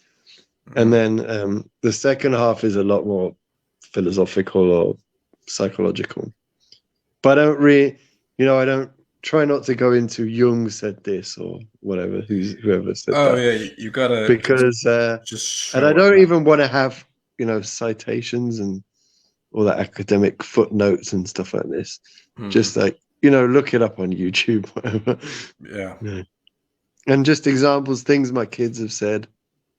Like my daughter said to me, it's my favorite. She said, I sometimes, but out of the blue, she would say things like, I sometimes think about time passing and then I just ignore it. She's like 8 Kids years are so old and saying philosophical this, nowadays. right? Yeah, and you think, wow, you know. That you just Yeah. nailed it. But why are you even contemplating this? Like, and then I ignore it. Ignore the With this passage really of like time. dramatic pregnant pause with these big, Yeah. brown eyes looking at me. And Then I then just ignore the ignore it. passage of time. Yeah. But yeah, they come out with stuff, or Oh, even she said to me once, and this was a few years ago, we were still married. She said, "I sometimes think Mommy's a little bit evil, and that she has a magic mirror and she's watching me all the time." And you talk about how, archetypes, right? how old was she when she said that? She was like 6. Wow. Totally understood the archetype of the Well, devouring mother. yeah, well, it's like I always say too, is that a lot of times we misunderstand what parents are. Parents are just people. It's just they Yeah, happen to be, our genetic heritage, and they happen to be whatever 20 to 40 years older than us, and all these things. But in the end, they're just people. But what they are, that they often get too much credit for, is that they are symbolic of essentially they are symbolic of gods, but yeah, right. Yeah, more symbolic of nature and the unconscious and society. And yeah, no authority or just yeah, well, so, and that's where a lot of times people get confused on their issues with their parents, or actually their issues with things like nature, unconscious, and society. Issues with nature, unconscious, and society are also sometimes issues that we put on specific people, whether it's our parents or it's our uh, husband or wife or it's whoever yeah, else. yeah. But then in the end, it's kind of just our issues with ourselves, because if we just let that go and we just say, okay, it is what it is, and how can I just solve issues for what they are, then Well, but then my that's the younger daughter's like really connected with nature. She's into animals and pretends to be a dog most of the time. most of the time. Or a Wow. cat, whatever, it doesn't Okay. matter. She's always like animalistic, let's say. Okay. Okay. And the older one is very much kind of disciplined. I should be doing this and Yeah. trying to control herself. And Interesting. and I said to the older one, The we had a boss. kind of emotional moment, and we'd watched The Lion King or something. I don't know, but I said to her, kind of rubbed our heads together, like the way the lions do in The Lion King, or lions do in nature. Sure. They kind of rub their heads together. They have this kind of affectionate thing that they do. They rub their heads together. Right. You weren't headbutting each other. No, just like like nuzzling. Sure. And it was at the time. It was at the time when I was moving out, and it was emotional for me. Mm. And I rubbed, I did this thing, this nuzzling thing, and I said, "We're like lions." And she said to me, "We're not lions. We are not wild." Wow. I thought, well, Wait, that was the she's older one or the younger one? that was the older one. She the complete Oh, okay. opposite. She complete opposite, because the younger one would have growled at me, and we'd have got into Yeah. started wrestling and growling. And the Mm. older one, like, she dismissed me. We're not wild. She's the more scientific thinker, and the younger one's the mythological thinker. Yeah, right. Totally. Yeah. Yeah. And they get on well, but they're completely different in that way. They can be on completely different planes of Yeah. the rational and the It's good that they emotional. have each other like that, because they're sort of opposites. So as they uh, get to know other people and other personalities, as they get older, they'll understand how people are different. Yeah. Yeah, because a lot of times, especially if somebody grows up as the only child, or maybe the other children had very similar personalities, then they don't understand. It's like, why is this person doing this when here's the obvious way it should be? Because they're not taking into account that everybody's different and we have different personalities that make us behave differently. Well, they absolutely thought it was hilarious when I told them about these fights I had with their mother about these stupid things. Hey, at least they have a sense of humor. You Yeah, don't, they were but like, they "Daddy, do. I can't. Why did you argue about that? That's so stupid." And they thought it was funny. They thought I was being ridiculous, right? Because they were, of course, Okay. rational. Like, why would you argue about that? Yeah. Whereas, we always get in arguments about all kinds of shit. Yeah. Well, at least they have a good sense of humor about it. Some kids tell us more. Tell us more. Tell us more. Yeah. Some kids, even at that age, they're like, "How dare you? You should have stuck with us no matter what. You're stupid. I hate you." But I get plenty of "you're stupid. I hate you," well, from the older one. Okay, stupid. Because of course, but at least no. Because of course, she's not wild. Yeah, of course not. Like, so she's you trying to mansplain her. Right, exactly. I get the eye rolling and God, Daddy, you're so stupid. So, anyway, so that's your introduction. We each got an hour and a half introduction. Okay, so back to Trump and the pandemic, and then we'll wrap it up. Right. Okay, so what I was saying about Trump was that he was we know exactly what he's thinking because he doesn't hide it. Yeah. And that's actually important in these pandemic times because the language that we need to ultimately get to is the language of unavoidable death, because where a lot of people are getting in trouble, like Dr. Oz on Fox had to make a big, huge apology because he said something like, "Oh, we should do this and that." I think he was saying get kids back in school because, that'll only maybe kill 1% of people and it's going to be old people or something. And then, of course, everybody's like, "Oh my God, he wants genocide and all this stuff." And that's where everybody's getting stuck. And because now we've got to get out of this world that we're in, where it's not just that we're ruining the economy, it's really bad psychologically. Because we're social creatures, and a lot of you're working it out in a sort of mature way with your family there, but a lot of people are having, like I heard just here where I'm at, they have like 20 to 30% increase in the 911 calls for domestic violence, and 30 to 40% increase in police calls for custody disputes. Yeah, well, so I'm a sissy, so that's why there's no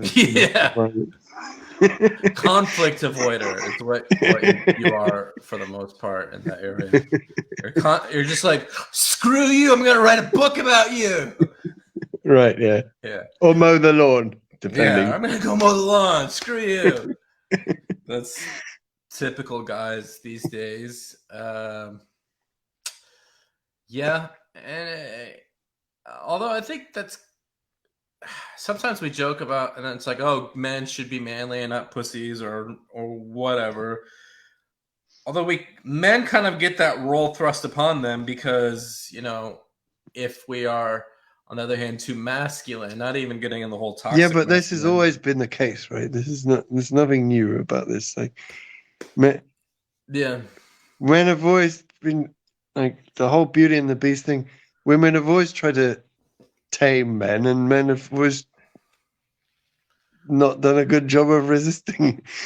And it's always the conflict. It's always going to happen. Yeah, it's like the yin yang thing that. Yeah, it's like this is the normal. This is the paradox, and it's totally normal that men and women don't really belong together, And that's exactly why they do belong together. You know, Yeah, the that's the balance of way it opposites, is. the coincidence of Otherwise, opposites. you wouldn't have split up with those. You wouldn't have, had this dog issue. Yeah, my dog. Oh yeah, was I supposed to finish my dog story? Okay, we're jumping around again. No, I think I did finish my dog story. That was basically it. You did, but it was an anticlimax.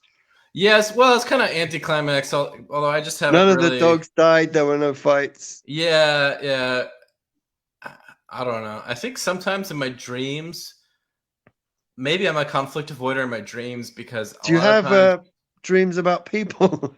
Oh yeah. That's like my only dog dream. I think that's my Right. only non-human dream that I can really think of. But a lot of times in my dreams, I feel like I don't dream like a lot, but when I do, a lot of times, if I can tell it's getting to a certain scary thing or a climax that might be one I would rather not deal with emotionally, mentally, or whatever the case, then I'll somehow end the dream and or wake up. Yeah. So a lot of my dreams are anticlimactic that way. Yeah, like I think something was going to happen in that dream, whether I had to make it. I don't know what was going to happen. I think something was going to happen. So you don't go into you don't end up in a cycle of the same thing happening over again. I had my brother chasing me with a hacksaw.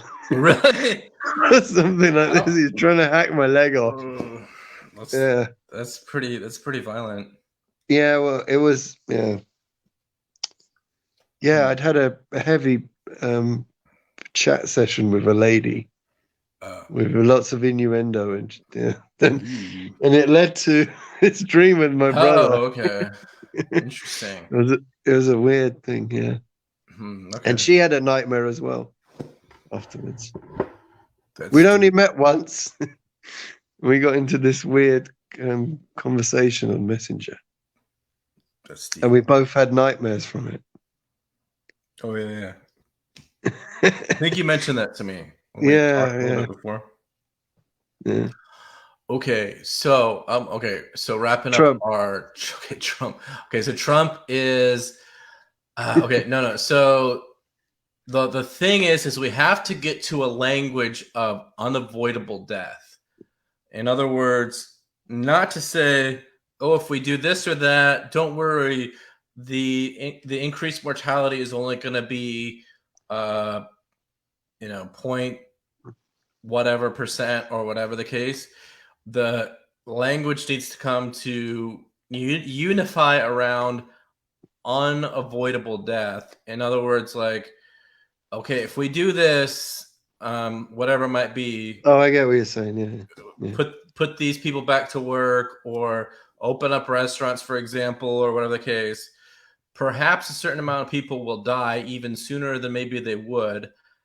However, if that's the case, and we don't even know for sure, but if it's the case, it's an unavoidable situation, and that there is going to be a certain amount of fatality with this virus worldwide and everything else.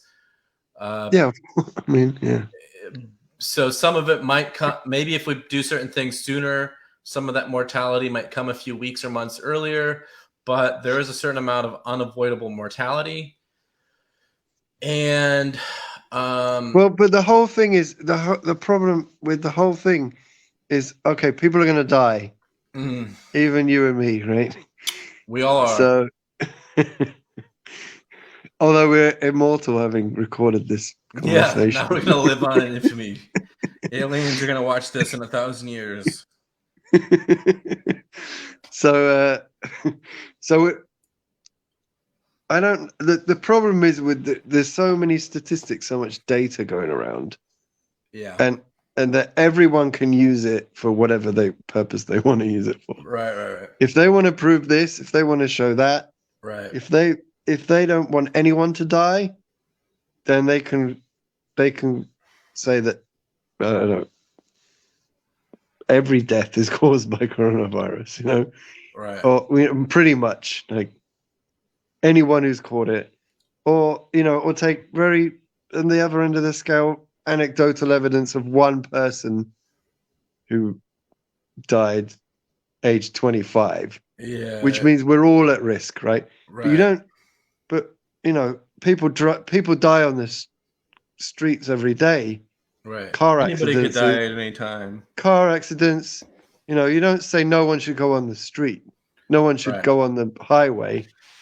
The risk of going on the highway is much bigger. Right. But no one. You could do a total Monty Python type scoop. You know, sketches on. You know. Yeah. All the risky things that are way more risky than this. And the problem is really, like, as you said, there's unavoidable deaths. Right. That you have to weigh up the probabilities of certain things happening. Yeah. And you have to, if you're going to use statistics, you have to use them very, very transparently. Like, on what basis are you saying this? As far as I know, the average age of people dying from coronavirus is older than the life expectancy. Yeah. Yeah. So all those people dying are already survivors. Right. Statistically, right? They're already outstayed their welcome. Like, and okay, I can say that because it's a little bit funny, right? But yeah. You know, my great grandmother hanged herself, age 96, and that's like, wow, you know, good on her, because you know she had the strength to do it, and you know, you know what I mean. Yeah, like, to be able to get the strength together, no matter the courage or whatever. It was not on the courage side. To hang yourself age 96, I'd say, well, respect. Obviously, if you're 25, it's a tragedy, right? Well, she didn't want to be a burden. Her daughter was 70, and she didn't want to be a burden anymore. Yeah, right? Well, I mean, plus it's just like at that, it hurts. But you know, it hurts the point to be alive at that point. A lot of times when you're in your 90s, of course, and like, people are dying. People take a long time to die. It takes, you know, it takes a lot of people with modern medication and modern healthcare. It takes people 2 or 3 years to die, and they're vegetating, sitting there, not really with it, can't spend time with their families. And these are the people dying of this. They're just like sitting there like vegetables. And like, I think you sent me a link. It was about how like 40% of the deaths are in nursing homes and that type of place. And that you're not going to a nursing home because you're gonna survive, right? You're not. You're not there. You're not there because you're gonna. You know, you're gonna come out and a lot of people want to probably hang themselves. Go back out and play golf, or whatever. You know, so they're probably. It's just. They're probably going. They're probably like trying to. Any of the nurses, they're probably like making out with their nurses, like intentionally, like, oh, give me some coronavirus. I need to get out of this place. Exactly. Yeah, I don't want to be having to hang myself. That would be too much hassle. Yeah. Anyway, I mean, surely the problem is really that you can't talk about this in that way because it's so nobody should die, and that's like completely ridiculous. Right. Well, the conversation we just had, you couldn't have unless you're a stand-up comedian in a year. Otherwise, it would be too soon. If they can't go out on the street. It's reality, but also that's what I'm saying. Even at a political level, people have got to be able to get to the point where they can say, okay, our statistical modeling say we, and not only unavoidable mortality, but according to statistical modeling, the best that we can tell, by putting people back to work and this thing or that thing or whatever, it will save more lives than it will caused the death of or whatever. Yeah, right. And already suicide rates have gone up. Well, yeah, and domestic violence, and although the reason I say that the language needs to go that way is so that people in general can start to see the light at the end of the tunnel. Because if they can't see, okay, like on May 1st or May 15th or June 1st, we'll have like this much things back to normal that we can kind of count on. If they don't see that, like right now, it's just too nebulous. Like nobody wants to take responsibility on a county level, state level, or national level, which is kind of right. What it really needs to be on those levels, like the counties need to make the decisions, the cities. Yeah, this cases. Have you read Anti-Fragile? No. Taleb, Nassim Nicholas Taleb. Yeah, it's really good. Anti-Fragile is I don't know if there's an archetype for it, but so there's fragile is this glass, whatever. You drop it, it's sturdy, tough, won't leak.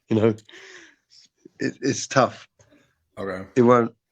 It's hard, but if you drop it, it shatters into many pieces, and it will never be the same again. You can't put it together again, right? That's the definition of fragile. The opposite of fragile is anti-fragile, which is the more stress you put something under, the stronger it gets. So that would be like your immune system, for example, or you go to the gym and punish yourself, basically, or punish yourself, but exercise, put your body under strain because it grows stronger from that.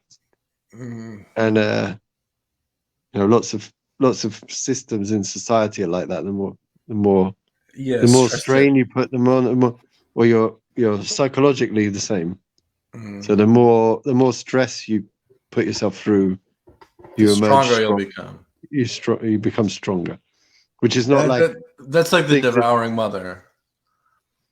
The devouring mother makes the next generation weak by never letting them experience reality very much. Yeah, right. So the children become fragile, right? Yeah, because they become emotionally, everything has taken care of reality. Yeah, because of their what do we call them? Helicopter parents. Well, there's helicopter parents and lawnmower parents, where two different terms to basically just make sure the kids never really experience challenges or even reality. What's a lawnmower parent? I don't know that one. It's like a more extreme version. So I think like what's a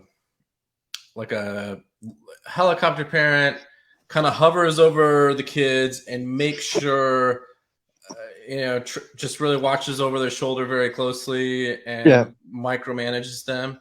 But a lawnmower parent, rather than doing that, they go ahead of their kid and make sure that there's never, ever, ever any kind of conflict that they can avoid. Like I get you. These are the kind of parents that would, like on one of the first days of school, maybe they would go talk to the teacher. Sometimes they've even got in trouble for bribing teachers or offering teachers certain things to be like, okay, make sure that my kid gets an A+ no matter what. These kind of things, like influence teachers, or if not teachers, then sometimes I get coaches and that type of thing. So then the kid like graduates high school and they're like, wow, I'm the greatest thing ever because I've like accomplished everything I've ever wanted. But when in reality, they didn't accomplish anything because their parents just made sure that everything was always just kind of, given to them. Yeah, and that's kind of like the archetypal devouring mother, because then you have a very weak and fragile person. And that, at least in America, that's kind of gotten into a really vicious cycle, because that's kind of like the first part of the cycle is when the kids are growing up, but then they go off to college. And then colleges have become these. I've heard teachers here complain about that as well, or university professors. In in the universities now, at least in the American Humanities Department, for the most part, they will do all this like social justice teaching and pushing communism and all this Yeah. stuff. And so I then didn't mention Jordan Peterson. I got into him as well. That was part of my journey about a couple of years ago. Should we diverge into that? No, not at all. Okay. But I totally get that. Yeah. Well, and that's one thing that I do like about that Pinker book that I'm just finishing too is, although I disagree with a couple of his points and his style, like what I was saying about his style is like, that's one thing that Yuval Noah Harari does really well is he tries to, and Jordan Peterson normally does in his teaching and writing, other than a couple points, is that he tries to say, show both sides of the argument and be nonpartisan. Whereas, Pinker is very smart in a lot of other ways that you can respect him, but he can be very partisan. But he does make the point of that the universities are kind of ruined in that way, that they've gotten very social justice and very overly PC, which is kind of like a more important point in some ways, which was what I was getting into a little bit earlier, is how that, he was making the point of, oh, look, we can't really respect Trump and his voters because maybe some of them are secretly racist, which is kind of the problem I have with the whole racism thing is, it's so socially unacceptable to have any kind of thought or defend a racist or anything of those. Well, yeah, things. I mean, it's bullying. It's bullying in the same devouring mother. It's the same, as you said, the extension of the devouring mother, that the student will grow up to be the devouring mother as well, because they dictate the culture. Right. Now the students don't have the professors, the teachers do not have the authority anymore, because the students have been brought up to believe that they have the authority, because they were never disciplined as children. Yeah, and not just disciplined, but they were completely looked after. And and they believe that there should never be. It's like they believe that there should never be any discomfort or conflict almost, or that if someone tries to take authority over them, it's like, oh, it's the patriarchy, or even if it's a woman. I have to fight this with my kids, because they will, if I have a conflict with them, because they like to pick a fight with me, and I hate you and roll their eyes and stuff, and I laugh at that, but if they push me too far, I pretend to lose my temper. Sometimes I do. And they will run to their mother and say, Daddy, I asked him for help and he didn't give it. And I get in trouble for that. In trouble. I have to ignore that. And, it's my role to be in conflict with them as a game, rather than the serious game. Whereas the conflict they have with their mother is serious, because she's serious. Whereas my conflict is a joke conflict, game conflict, and they don't understand that either, because they miss her, because they miss the authority, but at the same time, neither way is good for kids, because they just want to watch TV, and eat chocolate. It's almost like how both sides in a relationship, like a marriage or a romantic relationship, both sides are kind of like pushing each other's buttons to see what they do. and see what they get away with and see if they can provoke this or that person to do this or that thing. It's the same thing that kids do, as that they try to find, negotiate their world of dealing with authority. So, normally a kid will be in a position of a subjugated position, or a position of they're subject to authority. And then they have so then they have to negotiate with their authorities, their parents, and then that is really beneficial for them, because then by the time that they can learn to negotiate with their parents that took an authoritative role, like in a healthy way, and perhaps even teachers and other authority figures in their life that took authoritative roles, then by the time that they are adults or become young adults, they have somewhat developed that ability to negotiate with authority, however real or imagined that it is, which is really important, because when you go out into the world and you try to make it happen in peer groups, whether it's at school or then in the workplace, if people aren't automatically submitting, like, oh, whatever you want to do, which is sometimes but not all the times, then they are taking an authoritative role. And of course, if they take an authoritative role, and that authoritative role is one that you want, then cool, just go along with the person making the authoritative role usually.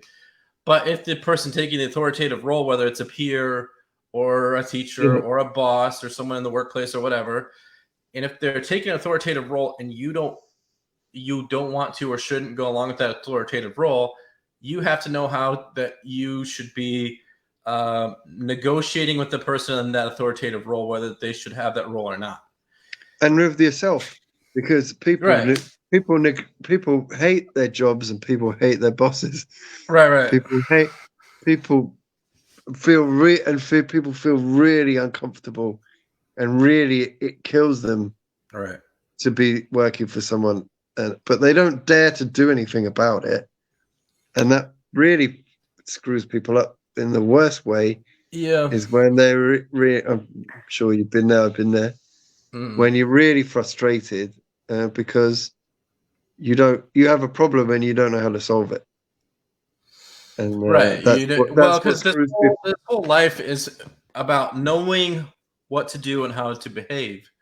And a lot of times people don't want to do that, and so they'll either put themselves in a subjugative role or a subordinate role, because then they just do whatever they're supposed to do in that subordinate role. And maybe it's a easier thing to do, and it's good in some ways because it's easier, but it's not better than the authoritative. Sooner or later it catches up with you.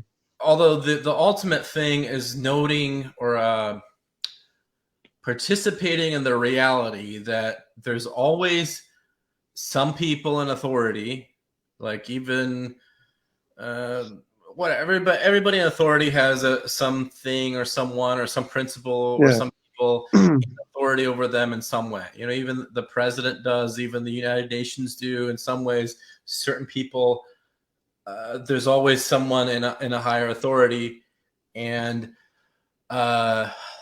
that's an inescapable reality. Although a lot of times people will try to either go with it in a very comfortable, easy way, or sort of deny its existence and then just do something easy. But a lot of times either path will do unconsciously on some level. You read much René Girard? No. He's a mimetic desire, scapegoating. Yeah. What was it? Yeah. I don't have to explain it all now, but we basically copy our behaviors from others, so movements, way we speak. That's how we learn. Mimicry. And then, but we don't just mimic people's behaviors. We also mimic their desires. So Yeah, if I, you we take go to on the their bar. personality. Yeah, if I go to the bar and I order a Guinness, you might order a Guinness as well, or whatever. Right. Just like then this advertising works like this as well. So if you want to sell people um, capsule coffee, Hmm. then you hire, George Clooney to sell it. Yeah. Because people are like, I want to be like George Clooney. If George Clooney wants it, then I want it. It's not that they want to be like George Clooney. It's more like they want to do what George Clooney does. Right? Well, he's able to embody their projected ideal. Like in real life, we don't really exactly know this, but and sometimes you get to know celebrities that you think were celebrities or politicians or some people in authority like that, and then you get to know them in reality, and they're kind of like the scum of the earth if you get to know them very well. Yeah. But they put on this like facade that was easy to project on, and a lot of that's kind of coming untangled lately. And sometimes people like that, like that's why that they like to keep up with the Kardashians, because almost like the way that people like Trump, it's like, oh, he's not putting on Yeah, this. but it's not that. It's not even that. It's like, okay, so George Clooney drinks Nespresso. My friend drinks Nespresso uh, because he wants to, because he saw George Clooney drinks it, I drink these. and I want to be like my friend who is like George Clooney. So we all Yeah. gather, we all become part of the herd, all Hmm. drinking Nespresso, right? Which is not a new idea, capsule coffee, but they managed to sell Hmm. it in this way. In an exclusive, George Clooney, he's the man. Oh, it's And then the problem is that if you have a scarcity of the desired object, it might be an object, it might be a woman or a man, then people get there's a rivalry ensues okay. for the scarce good, even though Mhm. there's one that's maybe similar or equivalent Yeah. to that. Like in the playground, if there's a red bucket and a blue bucket, and a kid's playing with the blue bucket, then another kid will want to play with the blue bucket because not because it's blue, but because the other kid is playing with it, right? Right. And the parents can say, "But here's a red bucket," and they'll say, "No, I want the blue bucket." Hmm. And then a big fight ensues, Mm. and that's how, according to Girard, violence is inevitable in society because um, if the people start to desire the same things, and those things are scarce, so we Yeah. will fight over them. And then the way that is resolved is by scapegoating an outsider or an Hmm. innocent victim. So the herd will, well, not the herd, maybe the the group is in conflict over this thing Hmm. will nominate some external force or object or whatever and Hmm. ritually murder that object. And that will bring them back together again and stop them fight. And then they stop fighting over whatever the trivial thing that was they were Yeah. fighting. And it's all ritual and symbolic, the scapegoat. Hmm. Um, and Yeah, well, scapegoat, that's very symbolic because that's like what like Christ was the lamb, and that was symbolic of like Isaac was, the son of Abraham, was yeah, saved because there was the ram caught in the thing, like God provided a sacrifice. And so then, well, actually the very first time was with the scapegoat sort of thing was Adam and Eve, when they try to sew together fig leaves for their new clothing coverings or yeah, whatever, and then God comes along and says, no, that's not good enough. And I think the story is supposed to be that the lamb or sheep is Adam's favorite animal. And so God kills that, makes them wool coats instead of the fig leaves. But since then, then that becomes what is sacrificed when they do their sacrifices, which gets into the very next story, which is the all-important first archetypal brotherly rivalry story of Cain and Abel. And the one thing that I was surprised Jordan Peterson didn't get into as much as he talks about that story and the other ones with it is how there's a, like, it's very, maybe it's not explicit, but it's very implicit to see why that Cain or Abel's sacrifice was accepted and not Abel's. And the implicit reason is he's doing the sacrifice that God originally did, which was a sheep and not vegetables. But then the other is he's obeying his tradition, or he is living out the tradition that his father taught. So in other words, their father said, here's how you make a sacrifice. And Cain said, or Abel says, oh, okay, I'm going to do it that way. But then Abel says, no, I'm going to do it a better way. And that's sort of the archetypal rivalry in our mind / society forever, which is breakaway tradition versus let's be progressive. And the reality is we need to find balance, which goes back to what you were just saying, is how that, we used to, as a species, before probably even the Bible stories, and at the same time in other parts of the world, there was a lot of ritual human sacrifice because they were trying to embody these ideas of transformation and I never thought of Cain as a shadow like that before, but like I just did. Definitely. And that's, well, I'm not sure if it's in I'd have to double check the references, because there's other versions of that story. I'm not sure if they're apocryphal stories, but so I think the thing about the Cain shadow is he's then trying to hide from God / hide from his guilt. And I'd have to double check how the sort of alternative story goes.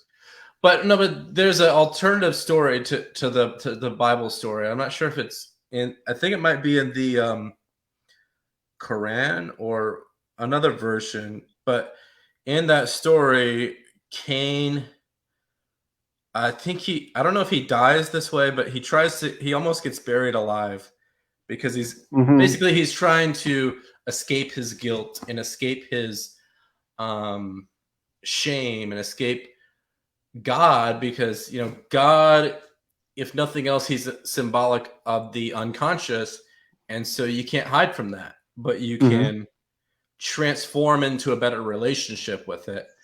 And that's Cain's sort of shadow problem, is that he always wants to run and hide and do things his own way instead of transform into a better relationship with the unknown / unconscious and other things at large. So anyway, to your so we were doing human sacrifices, and then we started doing animal sacrifices, and now it's sort of to our point that we're talking about an hour or two ago, which is we kill ideas. So it's like, which is part of the sort of like disembodying the transformative idea that we put into science, which is, does water boil at 50 degrees? No, we kill that idea. We know nobody will ever believe. We should never believe. Yeah. And sometimes you'll, maybe in a science class or whether it's in person or online, you can watch, like, and the person will probably believe, like, okay, now I know, and I've learned, and I've killed the idea. You have to sometimes. It's almost like gambling, tossing a coin. Like you have to be prepared for failure if you're running an experiment, right? The experiment is essentially meaningless if you end up with a pie chart of like this could happen, that could happen, the third thing could happen, and the fourth thing. Right? If like you're not running, that's not an experiment. That's like a survey. Yeah, I don't know. If you're trying to, like, if water were different, and you said, okay, I want to figure out when water boils, and you try it a bunch of different times, and half the time it'll boil at 50 degrees, but half the time it won't, and then half the time it'll boil at 51 degrees, and half the time you won't, and you can't figure out what it is about the temperature that makes water boil. But with boiling liquid, it's not that way. That's more of like a survey thing, and yeah, I mean, surely like facts are absolute, right? if you define a fact, then it must be a yes or no thing, like true or false. So right, but the tricky thing, and this is why mythology is always part of our reality, is because the gray areas. Well, like I was saying, even with domesticating fire, or knowing how to boil water, or having smartphones, having dangerous cars, having domesticated animals, having farming, those are probably all good things, but there's always a trade-off. With every new tool and every new technology, there's a trade-off where you may save some lives but cause some other death in some way. No, but it's not even a known trade-off. It's an unknown trade-off. Right. There's a probability that you can only guess at, because you cannot tell the future. You can say you can have a fire in your house, right? Yeah. And there is a minor probability that the fire in your fireplace, a spark will come out and burn down your house. Right. Right. Or something, or something falls. I mean, but now we're all like totally binary on this. Like, can this fire burn down your house? Yes. Therefore, you never allow fire in the house. Yeah. Right. Electric appliances only. That's the space dimension, right? There is a possibility that something awful could happen. But then it's like, okay, so we're never gonna have fire in the house. We only have there's unlimited scope for anything to happen. Like, you can imagine anything, and it probably then you're like, could okay, I'm happen. gonna be safe because I don't have fire in my house, but I've got electric appliances. But then there could be a short circuit that would be a less predictable fire cause and still burn down your house. Okay, I'm not going to have any electricity in my house. So you have to incrementally reduce the risk. So use different materials, use clay, or like asbestos or whatever. And then you find out that asbestos is not, causes cancer, and then you have to switch out the asbestos. But and see, this is that transformative. Then we're killing ideas rather than killing the symbolic. Like, we didn't necessarily need to kill virgins, but we were trying to kill fire. Yeah. But we were kind of trying to. It's almost like we always had science inside of us, which we kind of did. We just didn't know how to disembody it and use it the certain way, and although we always were, because we were like building tools for at least tens of thousands of years, we were at least having some kind of tools, and then and then from there we had. But that's not science. That's construction. That's making stuff. Well, that's engineering and engineering. Yeah, but there's a lesser degree of science in that. In other words, if you're building a hatchet, which is probably the most common tool that we've had for at least tens of thousands of years, maybe hundreds of thousands of years, some kind of hatchet. We would sort of A/B test our like better hatchets, or like it's better to have a hatchet than not have a hatchet, and then later about 10,000 years ago were like, it's better to be farmers than hunter-gatherers. Right. Although, as we're finding out over time, there's always trade-offs. Like, I think now after this whole COVID-19 thing, a lot less people want to move into areas like New York City and Los Angeles and London and, the big mega cities, because those are the ones that are going to get hit the hardest with epidemics and a lot of other issues. So people and there will always be people in those. But that's all, there's always been a risk living in cities, the smog, whatever. Yeah.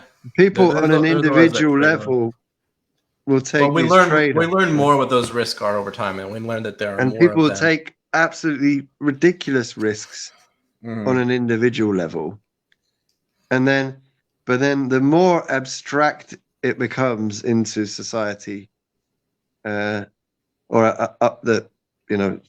is why I brought up Anti-Fragile. Okay, yeah. Because he talks about governments being fragile, I guess. The bigger the government gets, the more like a bureaucracy will build up, and it will try to maintain its stability, right? It will maintain the status quo, will become more and more enshrined in the establishment. It will become more and more enshrined in laws and bureaucracy and paperwork and stuff. Whereas, and then it becomes very much based on who the guy at the top is. So Trump or whoever will be like defining the whole country's policy and politics. Whereas he says, no one knows who the Prime Minister of Switzerland is, right? Yeah, I have no idea. No, I don't know. I never knew and never. And cared. Since I read this, which is maybe like 7 years ago, I have never once come across a reference of like who the head of state of Switzerland is, right? The reason why is they have an anti-fragile system of government, right? And that's the way it's supposed to be, where they have very, very localized democracy. So on the town level, city, canton, but the power is from below, and they have a lot of referendums on a lot of different issues, and as a result, they never need to make national decisions on things. It's a rich country, that helps, obviously, but anyway, the fact that you don't know the head of state is kind of like Taleb's argument. I mean, that's even how American government was supposed to be. It was supposed to be that, almost like the way that Europe or the European Union is. I mean, like, there's no necessarily central leader of the European Union, at least not in a meaningful way. And that's sort of how the United States was supposed to be. Like, in fact, the title president was chosen just like a lot of those titles they call secretary. It's a similar term, because when they made these roles, back in the 1700s or whatever, it was like, oh, okay, president means somebody like with a inconsequential role, or they're just kind of somebody that's there to kind of like a head of state, just there to mitigate arguments. Like, the state should all be able to mostly do their own thing. Someone's got to do it. But sometimes if there's a conflict between states, then that guy, the president, whoever he happens to be, will kind of say, hey, let's resolve this interstate commerce issue, or whatever the case might be. But over time, we're ending up with we're ending up with all these agendas which are too big to be debated.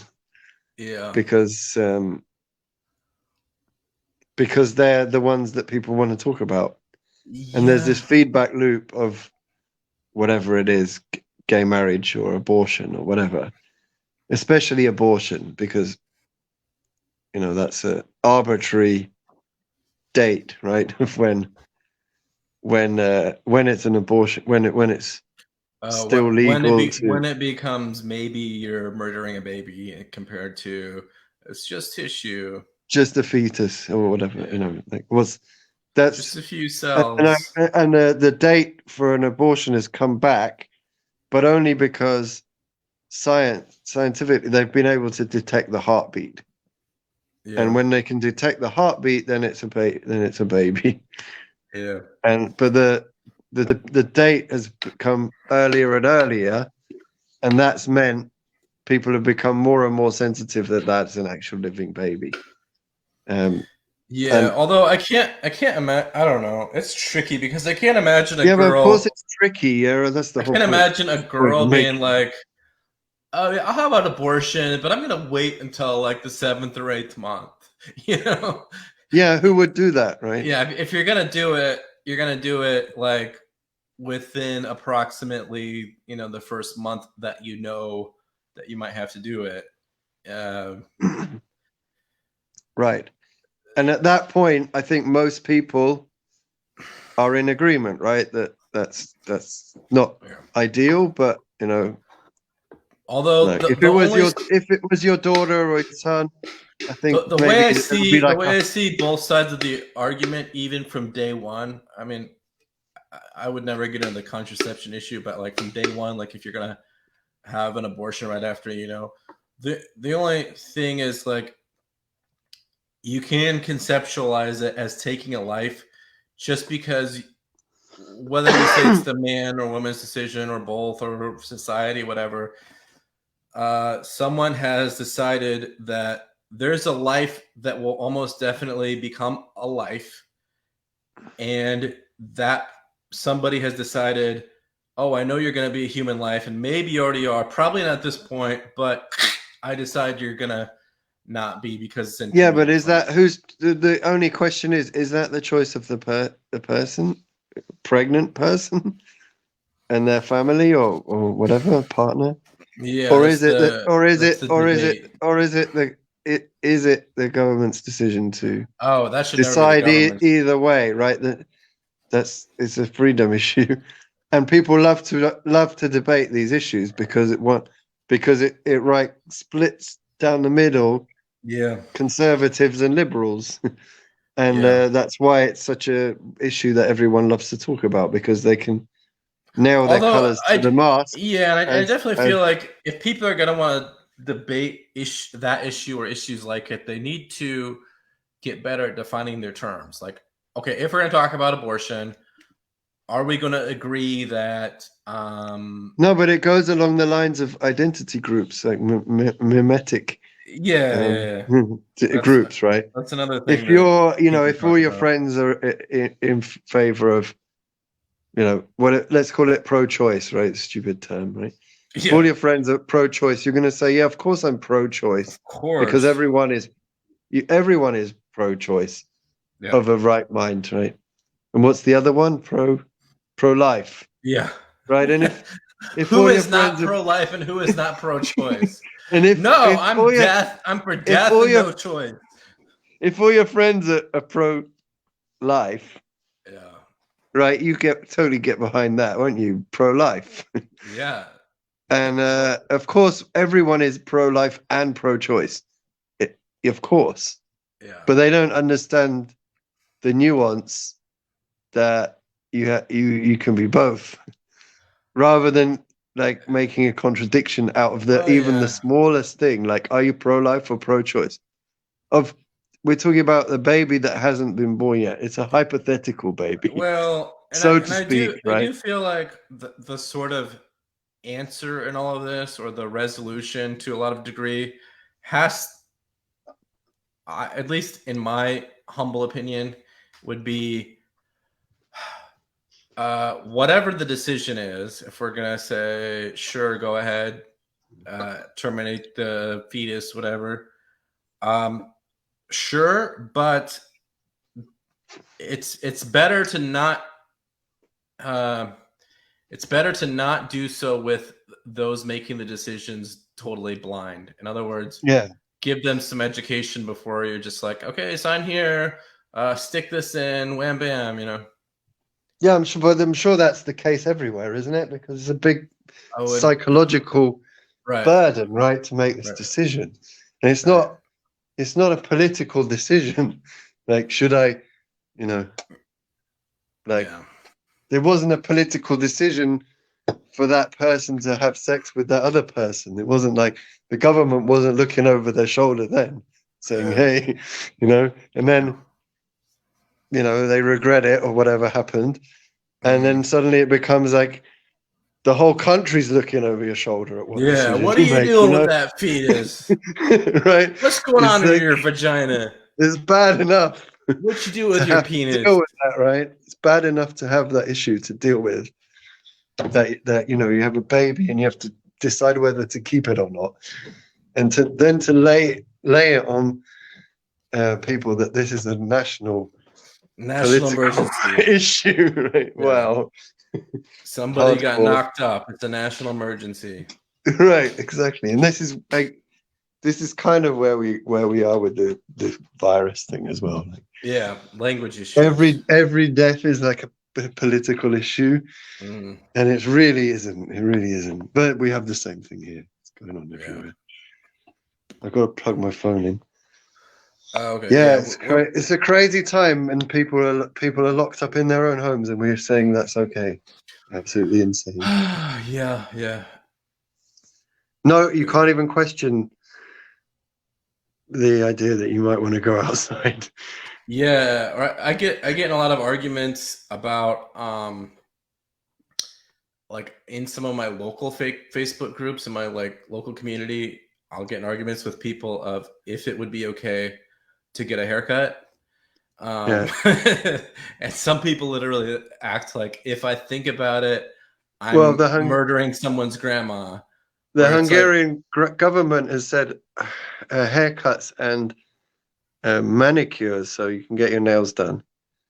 That's allowed, right? And someone said, but what about pedicures? Yeah, pedicures. My toes are gross. But you're allowed to get your hair cut. That's a mature conversation that America's not even having. Is that they're like putting out all this data about testing and all this stuff, which is good, but it's like you could say, okay, it would be good for America's psychological health if we can tell them in good conscience, go have a haircut, but maybe do this. Make sure you're clean first, physically, and then have the hairstylist either watch them wash their hands or make sure that they're wearing gloves and maybe a mask. And at that point, if you do all those things, in reality, you're safer than if you go to the grocery store for, picking up groceries. Because if you go to the grocery store, everybody's going to the grocery store and touching most of the same things and breathing on the same things and talking to the same people and typing in their PIN numbers on the same pad. But the fact you can get in an argument about this is like insane. Yeah. It's like, I mean, I just thought about that today. You just shut the argument down and say, hey, man, you need to get out more. Yeah, seriously, that's what a lot of people are. People used to say. Yeah. You need to get out more. Yep. Anyway. All right. Hey, man, it's getting late here. Yeah. I was going to say we should just, that's a good place to end it, is the haircut talk. So. Yeah, right. Especially the way I'm looking. Yeah, get a haircut, man. Go kill some elderly people for your hair. Yeah, my hairdresser's like 80. She wants to go. She'll probably be like trying to get some corona off you if she can. No, I'm joking. She's not. Okay. Anyway, cool. Good talk. All right, man. We'll do it again sometime. Maybe more formatted or something like that. But yeah, it was cool. All right. Cool. Nearly 4 hours, man. We lost all our listeners, huh? Yeah, well, I don't know. It says there's 2 now. I don't know who those 2 are, but we'll see. Maybe somebody will watch it. All right. Hello, man. Hello, listeners, and goodbye. Hello, listeners out there in the world. I'm sorry you had to endure this 4 hours. Cool. All right. That's good. All right, man. All right. See you out there in the universe. Good luck with killing the elderly people and everything. All right. Just You kidding, don't need to kill get anybody. out more. All right, you need to get out more. All right. Take See care. you, man. Bye.